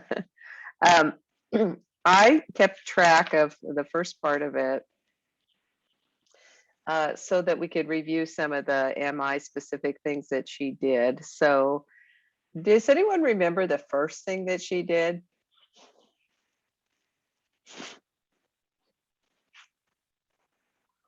Number one. Was it that she asked permission to go over the sheet with them and talk about the stuff? Yeah. And the second thing she did was also real important. particularly if you're bringing up a sensitive, potentially sensitive subject, and particularly with an adolescent.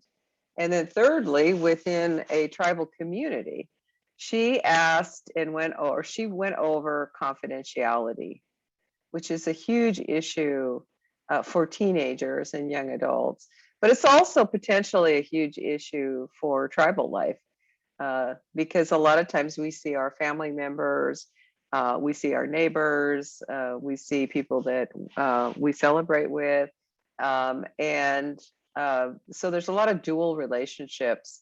And she went over and said, this is how I'm going to handle confidentiality. And she spelt it out: harm to self or others, basically. And that whatever he shared would be kept confidential, other than harm to self or others, essentially. Then the next thing that she did is she asked an open-ended question. And she kind of did this this process of asking an open-ended question. So she did a 1-to-1 ratio of open questions to reflections. When you're doing more the counseling approach to MI, you're doing 2-to-1, but she did pretty good. And that was a 6 or 7 minute video clip. So she got through quite a lot in a very short period of time. So she did reflective listening, mostly paraphrasing, and repeating what he said. And so it was kind of open-ended, reflect, screen. So she did it, then she would do some more of the screening, bringing the screening tool in, but also from her role as a medical provider, she also shared information from a medical perspective. Then she went back to open-ended question, reflect, screen, open-ended, reflect, screen. And so that was her process. So MI has an acronym for that. And I'll just, are we waving to somebody saying goodbye, or? Yeah, Kathy, I have to step off. I've got a doctor's appointment at 3:15, so I'm gonna step off. Jeff's gonna stay with you. So great to see everybody again, and you guys take care. I hope our paths cross again. Maybe we'll see you for the follow-up next month. Take care. Absolutely. Thanks, Steve. Have a good holiday weekend too. So MI calls it, I'll put it in the chat.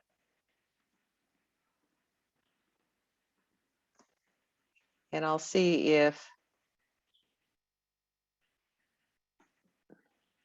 you can see it there. Has anyone seen that? EPE? Okay. This is where the SBIRT idea marries itself with motivational interviewing. And the process is the EPE. And what it stands for is elicit, excuse me, provide, elicit. And that's what she was doing.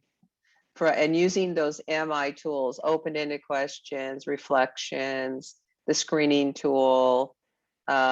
She also affirmed behavior that, from her opinion, was in that person's best interest, which was to remain abstinent, to try abstinence. So the first thing she did was elicit, ask an open-ended question, reflect, bring in the results of the screening tool. And then at some point in the interview, she offered her advice. So provide is to offer advice. And when you're doing the counseling side of MI, you're not always offering advice until somebody's ready.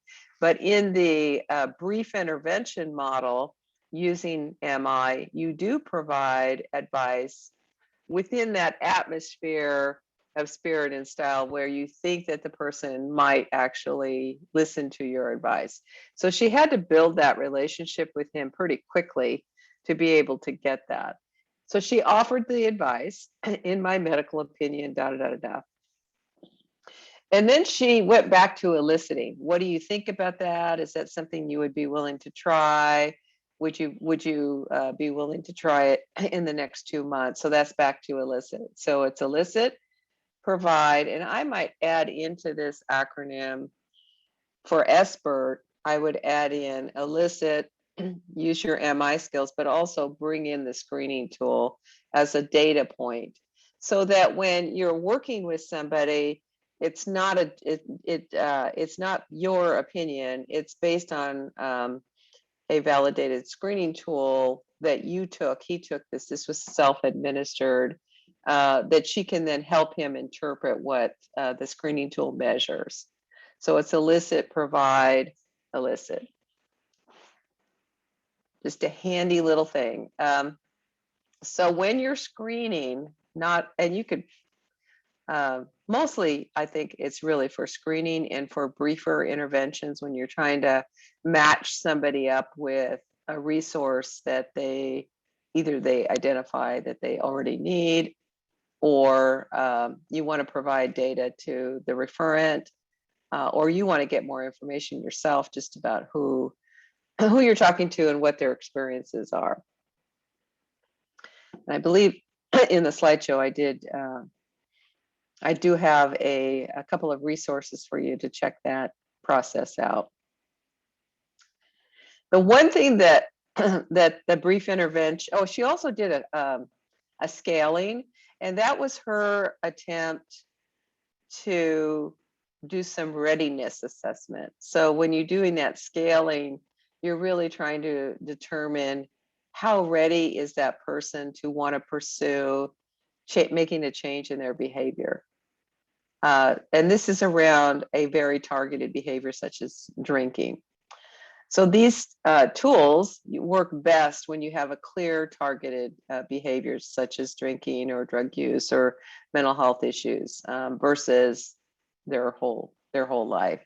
If you're going to use the medicine wheel, you would just use EPE across the domains.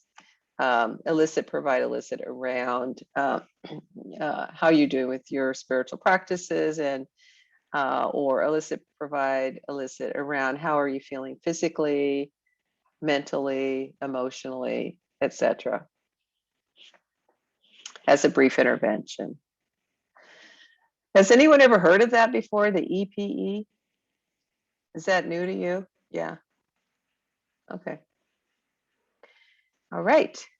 Well, it's quite a handy little tool, and you can practice your MI skills with it. So cool. I will then move on to the next part of our time together. And by the way, I will finish early today, so you won't be going till 4:30. We'll just go until we're done. So I know all of you are entering into a potentially long weekend. So this is kind of like a major Friday. All right. I think that's where we left off. All right, so the next module is really about the brief intervention and what that would look like. And I've already kind of talked a little bit about that. It's 20 to 30 minutes, counseling-like session, and then using the brief MI. So, starts with the spirit and style, respect, collaboration, compassion, calling forth the wisdom from the person you're talking with.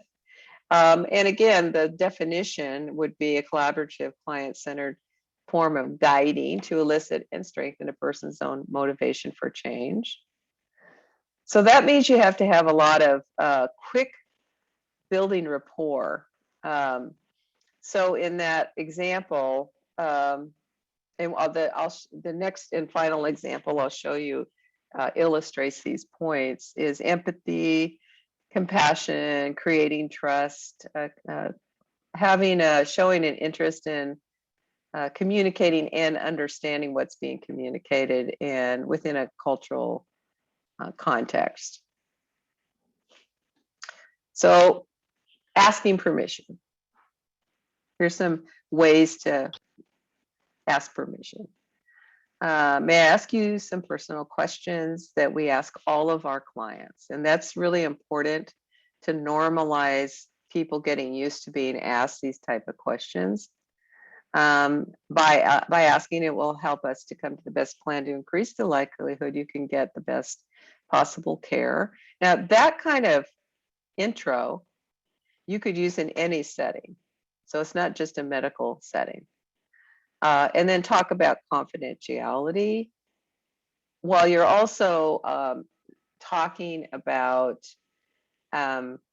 comfort level. So if somebody starts to feel uncomfortable, you're basically checking in with them to make sure that they're still feeling comfortable with the conversation.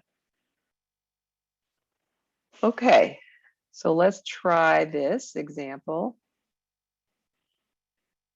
I have to stop share. Go back to share screen. Do I have that up? Oh, yeah, I think I do. And somebody let me know if it's not working. I think this is the correct one. A brief intervention is a short, motivational conversation to provide feedback and encourage change. Anna is 47 years old. She's at the clinic to monitor mild hypertension. She's been trying to lose weight and get regular physical activity. Anna answered 2 brief screening questions about alcohol. First, how many drinks do you have on average in a week? And second, how many times in the past year have you had 4 or more drinks in one day? Anna reported 18 drinks on average per week, and once in the past year, 4 or more drinks in a day. This is a positive brief screen. Further screening can be carried out using the audit or another validated screening questionnaire. Here is the brief intervention provided to Anna by a health professional. Hey Anna, how's it going? It's going okay. I've been going through a pretty bad divorce and it's been really hard on my kids and I. I'm so sorry to hear that. Divorce is very difficult. How are you coping? Well, we're getting through it. Thankfully, I have really good friends, and my goal is just to be for my kids. They need me right now. So having good friends is helping you through this? Yeah, that's helpful. The hard part is I am having a really hard time sleeping at night, and I'm just wondering if I need some medication to sleep. Well, major life transitions and stress can definitely interfere with sleep. There are some other things that can interfere with sleep as well, like alcohol. Is it okay if we take a moment to talk about that? To talk about alcohol? I guess so.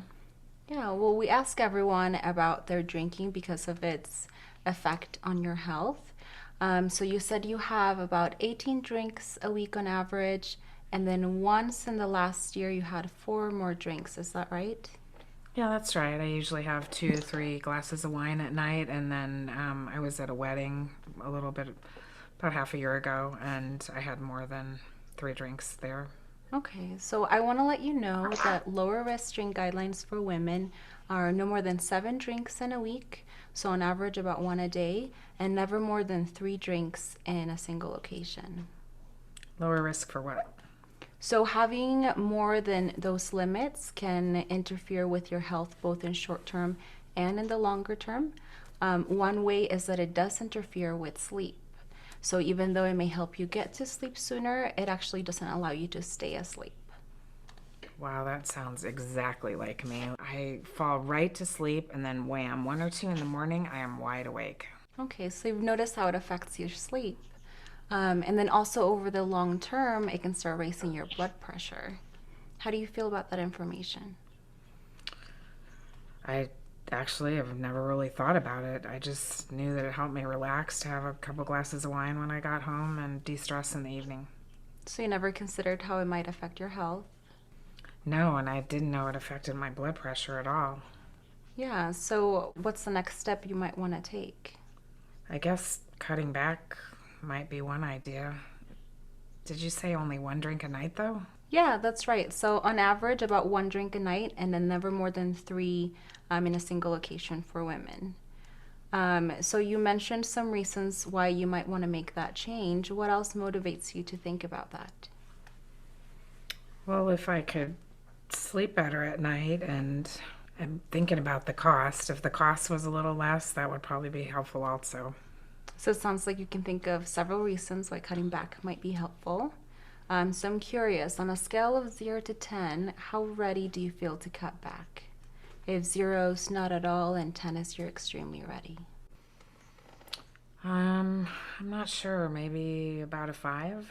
But listen, I'm really not sure this is going to work. I want to sleep better. I'm not sure though. So what makes you say a 5 and not a lower number? Well, if it lowered my blood pressure, that would be great. And if I slept better, I know that I'd be more likely to take that walk before work, and that would help my stress and my blood pressure. Well, it is totally up to you. My job is just to help you consider some reasons why cutting back might be good and how we can keep you as healthy as possible. What challenges do you think would be in the way? Well, it's kind of mindless pouring 2 or 3 glasses of wine at night. So I guess I would just not refill. And then I'd also need to call my friends and let them know that I was making this health change. And then also I'm remembering how bad I felt. I was miserable the next morning when I had more than that at that wedding. So you don't want that to happen again? No, not at all. So it sounds like you would be starting out with this change by not refilling your glass after that first glass of wine and cutting back that way, and then telling your friends that you're making this change for health reasons. Oh, that's right. I think this is a really good place to start. Thank you for taking the time to talk about this with me, and I wish you the best. Thanks, and thanks so much for listening.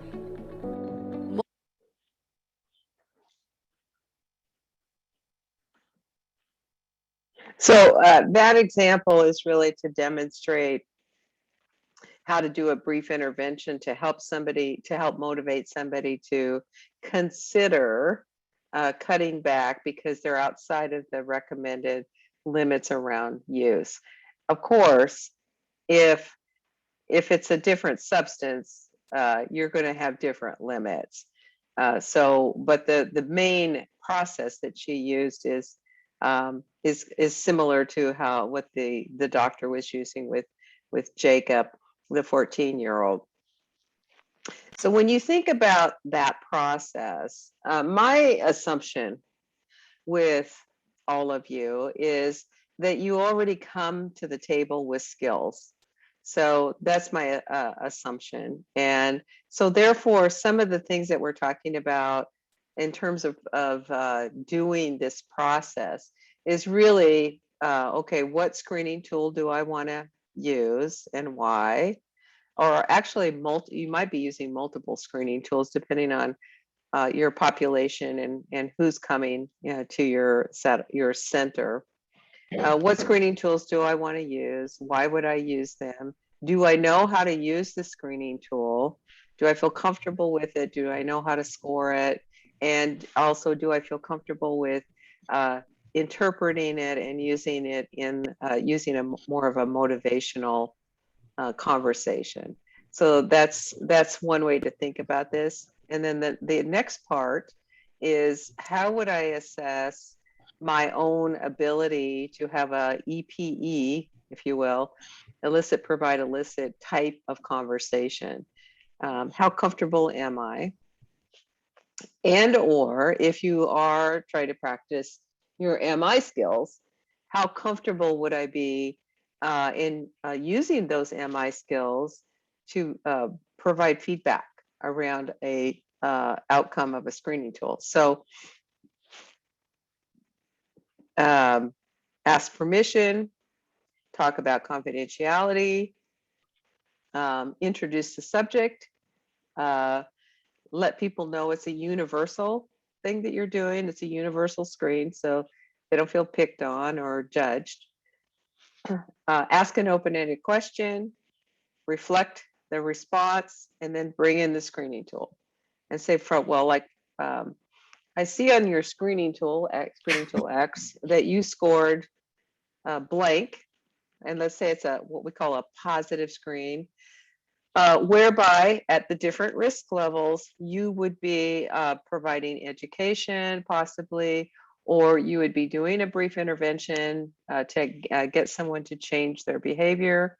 And then the last part is that you might be doing a brief intervention that results in you making a referral for further assessment and or treatment. And that's the last part of this is in order for you to do that, you have to have the resources to back it up.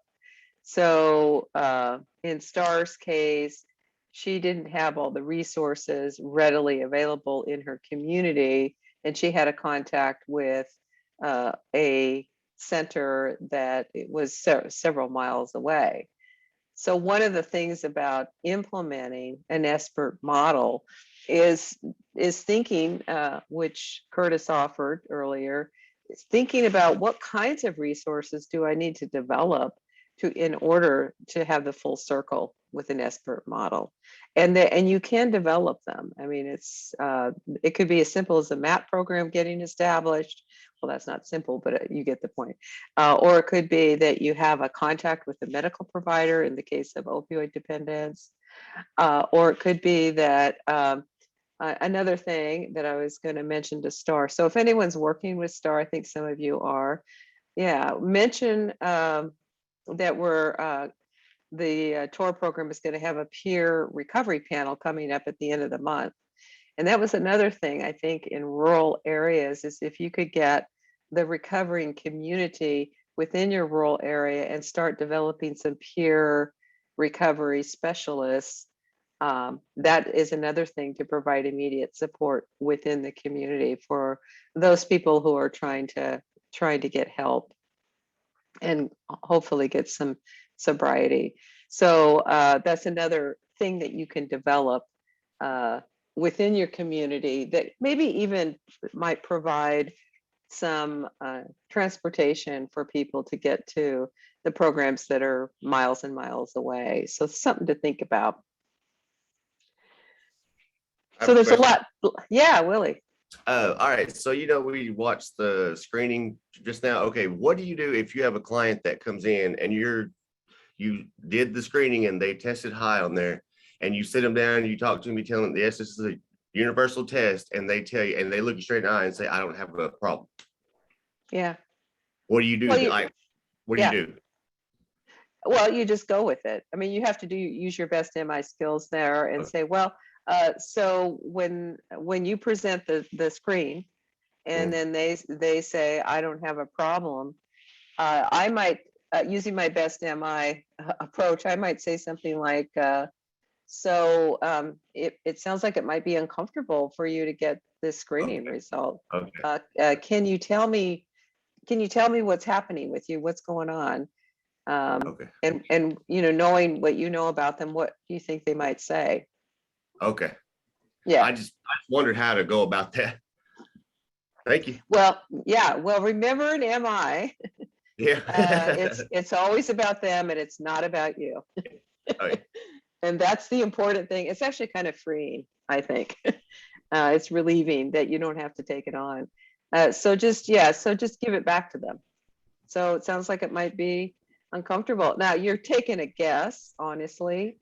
You're guessing, and they might say, I'm not uncomfortable. I'm fine. I just think your screening tool's, screwed up. And say, wow, okay, so this is something you wouldn't even consider. You just amplify the area of resistance. So this is something you wouldn't even consider, that maybe this screening tool is pointing out something that might be uncomfortable for you to acknowledge, and do stuff like that. But you just go with it. You go with their resistance, and then you validate. Okay, this isn't working for you, and yet here you are, showing signs that maybe there is an issue, and it's just not important to you right now. All right. Thank you. You do stuff like that. Okay. Thanks. Yeah. Go ahead, Charles. Yes. You gave an example earlier. I raised my hand, but we went on, and it was about the dependency. How on opioids. I'm just saying that the ones that use it as medication, and then is opposite from the one that uses it as an addiction. Yeah. Okay, now to me, the difference is,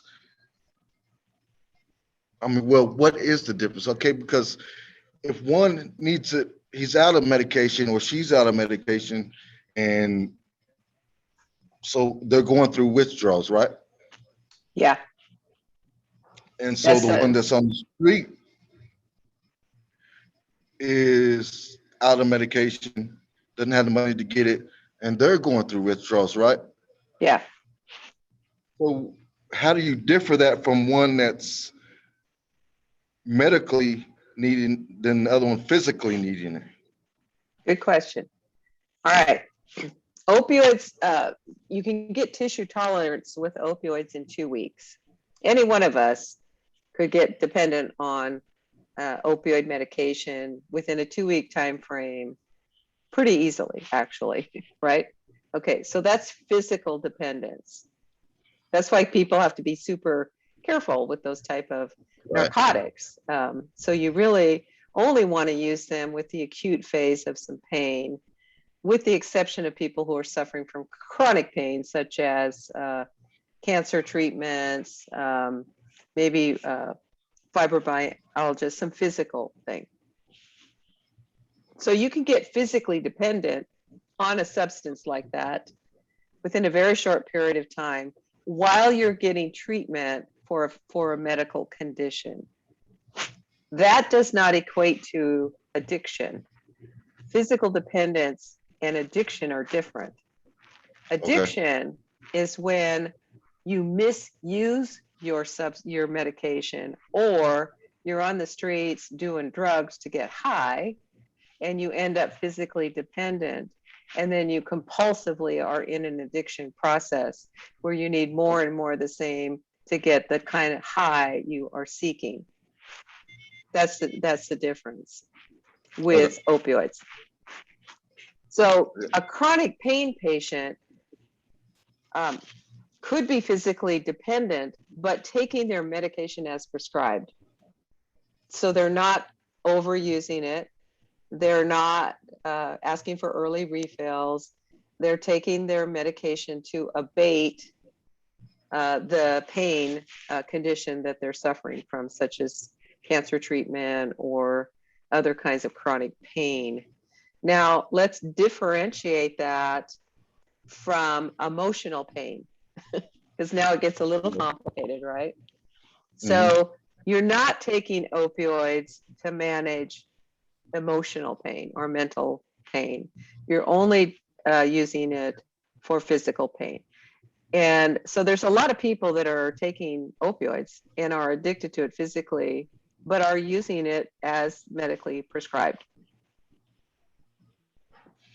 that are not in an addictive process with it.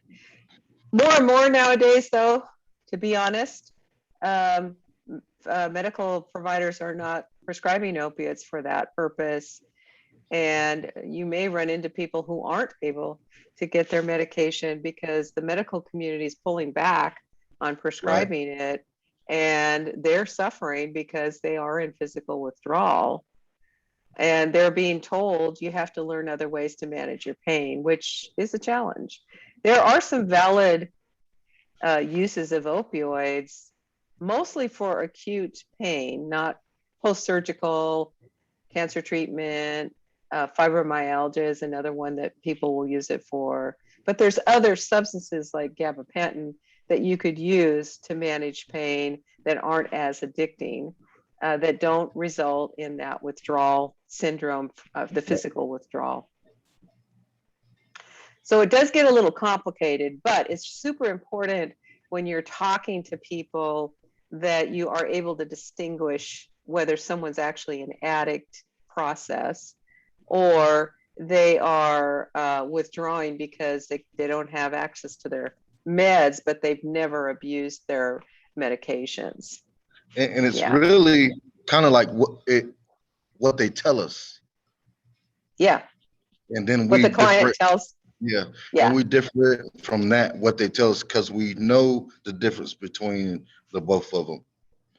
now. Well, some of the screening tool, and I think that's where a screening tool could come in handy, actually. Some of the screening tools will just tell you if somebody's physically dependent and at risk. I mean, that's the point of SBIRT, is what's the risk level?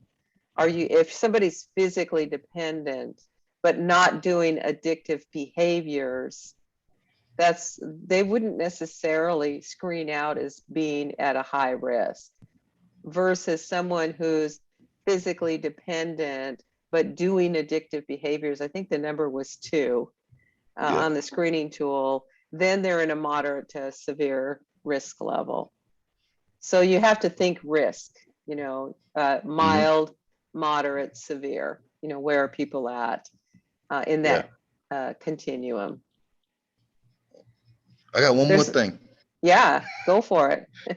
Okay, so Willie and I, we had a client, and he would come in and he'd say, I'm ready. And then he said, let me go take care of this. And he wouldn't show up. Yeah.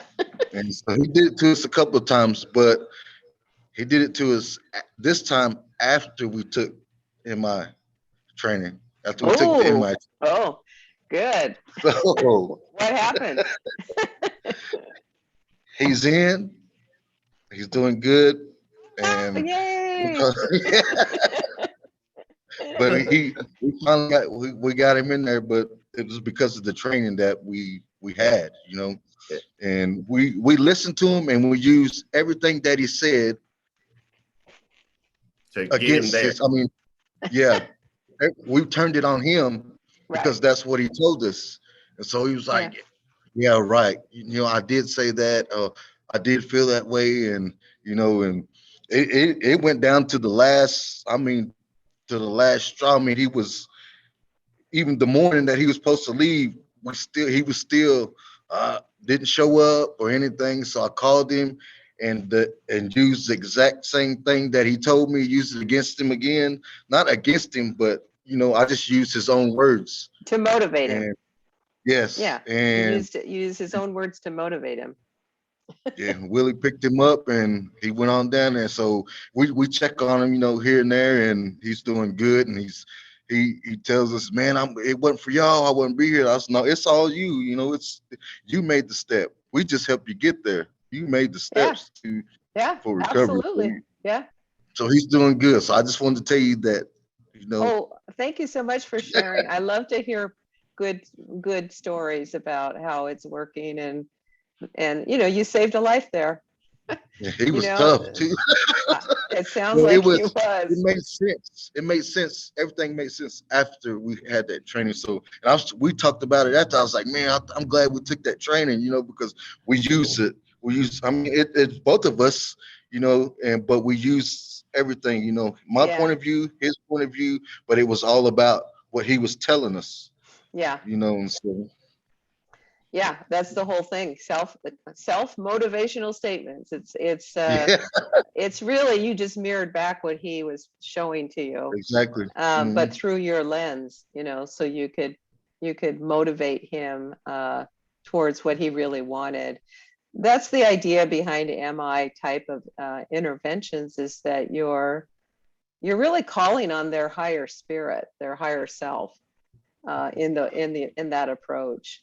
And you're saying to the higher spirit, the spirit of the person that wants to be well, I acknowledge you. I see you're in there. I'm going to put a spotlight on you so you can see yourself. And you're moving people away from that self that's trying to destroy them. Yeah. And that's the beauty of it, really. It was like we was both hearing him. But some things I wouldn't hear and Willie would hear, or some things Willie would hear, I would hear. Nice. And so it was a tag team, but that's what it took. I always think it takes, whoever created it takes a village. I believe that. Yes. It's hard to be alone sometimes with these characters, but yeah, good job. And I'm happy for your success too. I'm happy you had that experience. I just want to say thank you, for giving us this. I mean, for having this training. It helps. It helps. Wonderful. Well, thanks for sharing that feedback. Appreciate it. Yeah, love the story. That's a good story. Okay, well, let's kind of wrap this up. I have a couple more things to go over and a few more handouts, and then we'll wrap it up.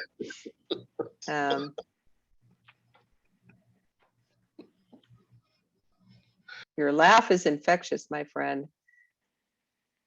Let's see if that's, or I have to fast forward here. Okay, so I think we're kind of beyond that. So what are you trying to accomplish in a brief behavioral intervention? Educate, increase awareness, motivate. And you're motivating with a brief intervention to change the behavior. And when you're in other SBIRT interventions, these are brief interventions are for people who are at moderate to high risk. And you're looking at this, just like I said, the score, the readiness, and the needs of the person. So that's kind of the flow of it. And here's what you can do. It doesn't mean you're going to do all of this, but you could. You provide feedback, you offer information, you use MI or other good listening tools to understand. You can explore what some options are for them. You help them to make new decisions. You support them in making the new decisions and offer, you can give advice. And in this case that you're talking about, Charles, it doesn't sound like you gave him much advice other than you mirrored back to him his own advice, and then you confirmed it. Yeah. Yeah. Where do I start? Okay. I think you just nailed it right there. As I started where this person was at. Well, the first thing you did is you noticed the process. You noticed that he would agree to come back and never did. But then you went to the MI training and you said, aha, I know how to handle this now. I'm going to use his own motivation to help him see where he's at and motivate him to want to receive care.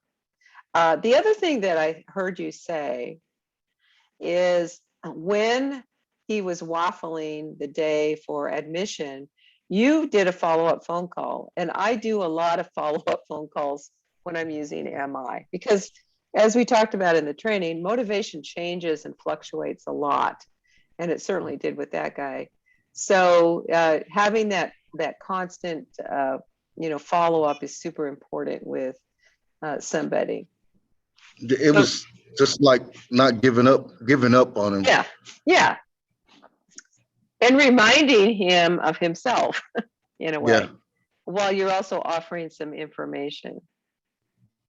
So this is my slide to show, you saw a different kind of set of slides in the MI training, but this is a quick reminder about he was ambivalent for sure. But he was saying that part of his ambivalence that really wanted to get better, while he also privately possibly said the other side of the ambivalence, which is why he shouldn't follow through. You didn't listen to that side. You only affirmed the side of him that wanted to get better. Good job, by the way. So readiness. What about readiness? So the more important it is, willing, and the more I think I could do it, confidence, the more likely I'll follow through. So maybe what you guys did, Willie and Charles, is you kind of held that for him. You held it and reminded him, you can do this, it's doable. You said it's important, we agree. And let's talk about options. And then when he would waffle, it sounds like he would waffle, you would go with it, but then you'd come right back around. You can do it, you're willing, we're here to help you to make sure you're able, and we're going to move forward. So that's the process. That's the dance that you did. So here's my importance rulers. And again, we'll pass these out to you post-training. This is a scaling. If you want to use that, you can use high, medium, low. The one thing this ruler doesn't have that I always like to include is a 0, because for some of our folks, it might be in zero importance. I find that the younger the person is, the more they might go to the lower numbers because of life experience, really. Here's your confidence ruler. How confident are you? Meaning ability. And then here's your readiness ruler.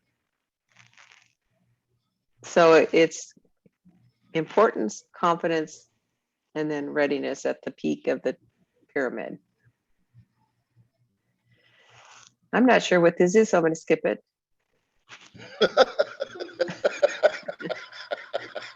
I don't think we need it. I think you get the point. All right. So negotiating the next steps would include these things.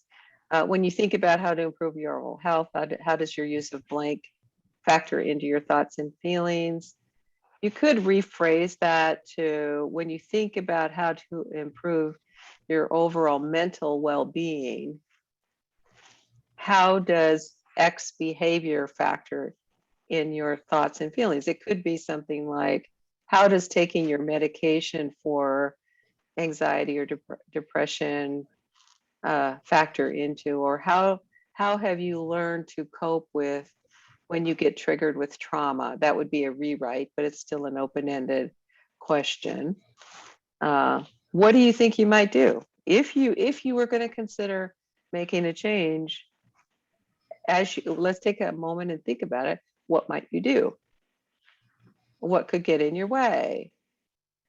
What other information do you need to help you decide? I have some information to offer you. Is this a good time to give it to you? Do you want the information? Who in your family or community can you ask for support? And that, why would you do this? Why would you make the change? What needs do you have? What do you hope for in your life, desires? If you're not feeling really confident, how can we bolster your confidence? Those are some open-ended questions to help with helping somebody process. All right. So let me just summarize, and then I'll show you a couple more handouts. So the screening, the SBIRT model is a quick assessment versus a full assessment that determines severity. It was originally developed for substance use disorders. That's why you see a lot of tools that are geared towards substance use. You can use it for other things, though: diabetes management, chronic pain, mental health conditions, etc.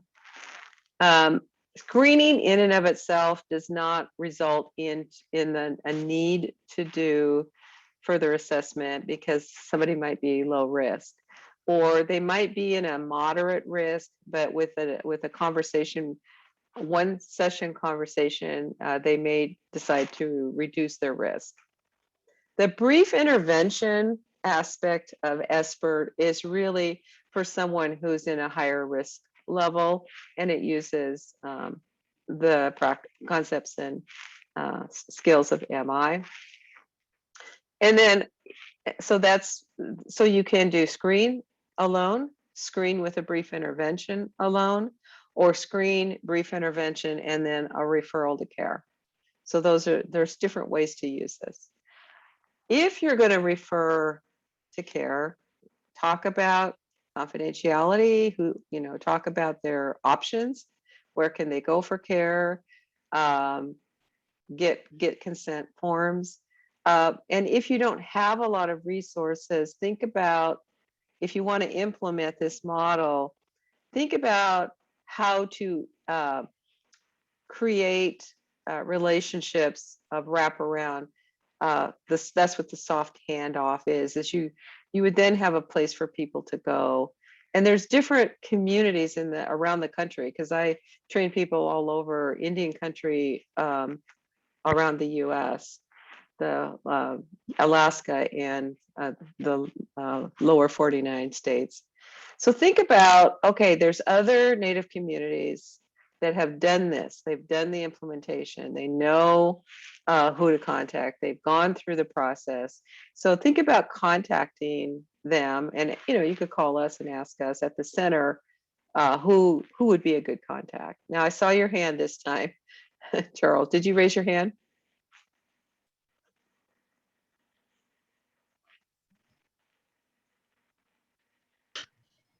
This flies bother me. I didn't raise my hand. Oh, okay. All right. Okay. And then the final thing about referral care, if you have the resources, I would suggest, just because the nature of motivation changes so much, I would suggest making that phone call together while they're still pretty motivated in your conversation with them. So in the case of Jacob, the 14-year-old, the doctor says, hey, come back in 2 months and let's see how you're doing. I might actually walk him out and say to if he came with a parent, if not, let's make that appointment right now so that you're on the books, and let's give you that appointment. And just as a reminder, and also it really reinforces a commitment when you do that. There's a little bit more pressure on someone knowing that they've committed to a follow-up. Then do what Charles did. If they didn't show up, call them and say, hey, I got you down. Tell me what's going on. I'd like to talk to you. So just keep it friendly, but not, what the hell happened to you? Why didn't you show up? Not like that, but more like, hey, let's remind you of what you were willing to do when the last time we met. Approach. So here are the steps. Ask permission, listen for readiness. When appropriate, provide feedback from the screening tool and any other information that you have. Enhance motivation to resolve the ambivalence. When ready, if you want to do the scaling, do the scaling. When ready, negotiate a plan and ask for commitment to that plan, and keep the door open. So even if somebody doesn't engage in what they said they would the first time, you make that follow-up phone call and you say, hey, we're here for you when you're ready. Let us know. And then, I used to have a list of clients who weren't following through, and I would call them once a week or once a month, depending on what was happening, just to remind them that we as a service are still available to them. Further steps, before I go into that, I wanted to show you, there is a way to get paid for this. So let me show you that so that you have it, and how much you can get paid. I think let me make sure I have it up.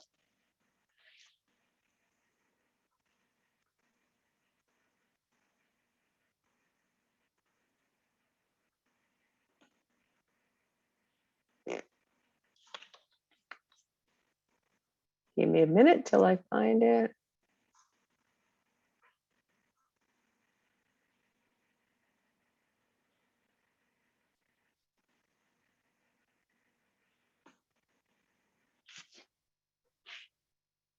Sorry for the delay. I'm having trouble finding it, but I will find it.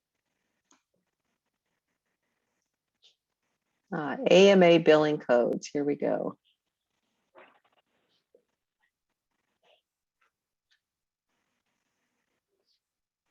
Okay. So if you were to implement this There are Medicaid, Medicare billing codes that you can use for payment, and I wanted to show them to you. And here they are. And the fees. So if you have commercial insurance, and then 15 to 30 minutes, greater than 30 minutes, etc. There's your codes for payment based on the kind of insurance somebody might have. Just to kind of give you a sense of the value on a monetary level, the monetary value. This probably gets updated off and on, so you may want to check, but you can get paid for this service through these outlets. And that's from the American Medical Association. So it's pretty well supported monetarily, which is not always the case. And I'll go ahead and send you this also. Okay. Now, if I wanted to implement this, there's a whole implementation process. But if you recall what Alaska folks said, they basically said, start with 1 or 2, try it out. If you need further training on the screens are pretty self-explanatory, but if you wanted to get more training on that, you could give us a call and we could just spend a session just going through a sample screening scores and walk through that. And then work out the kinks and then just see how it goes. We are here at the center to be a support to you with stuff like this, whether it's MI training, MI feedback and coaching, SBIRT post-training. You've gone through the SBIRT training now, and you just want to talk about implementation and how to go about it unique to your situation as a resource, as well as contacting other programs that have already done this and were successful with it. And they could tell you what their experiences are like. So that's what I have for you today. Any final comments or questions or anything like that you want to share before we, just a reminder about the GIPRA.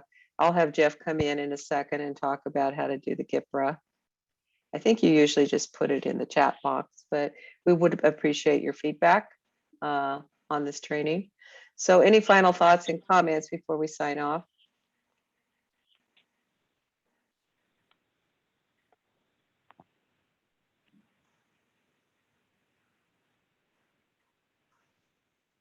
There's the GIPRA.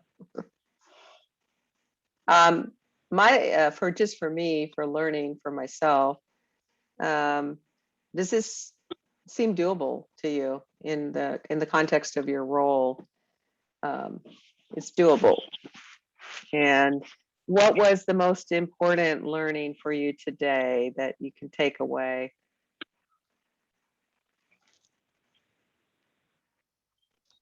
Even if a person is just dead set against getting help, there's still ways around that. Yeah, absolutely. Like growing up, that's how my uncles and stuff were. Like if they went in and somebody tried to help them, they're like, "What are you trying to do?" I don't have a problem. Like that's how my uncles were like growing up. So yeah, I figured, yeah. There's something about taking a screening tool and getting a result when you know it's not about the person giving the screening tool. So even if they didn't want to hear it, they got the information. There's a process people go through with that. Yeah. Well, thanks everybody. It's always nice to see familiar faces, especially on Zoom. I think we're all getting tired of Zoom, but I do appreciate you coming today and talking with me and sharing with each other. And if there's nothing else, I will wish you a good holiday weekend, whatever you're doing. I hope you don't have to work. And I hope you can celebrate Labor Day. and have a good rest of your summer, whatever's left. And maybe I'll see you in another event. Thank you. Bye, Misty. Bye. Bye, Steve. Bye, Steven. Kathy. See you later, Bye, Kathy. Willie, Charles, Curtis. Boss said, see you later, Kathy. Star Okay. said, see you later. Bye, Brian. I always love Bye, your guys. picture. Bye. Bye, bye, Star. Bye. Always love your picture, even though I don't always see your face. I'll take care. Bye-bye. Bye. Thanks, Kathy.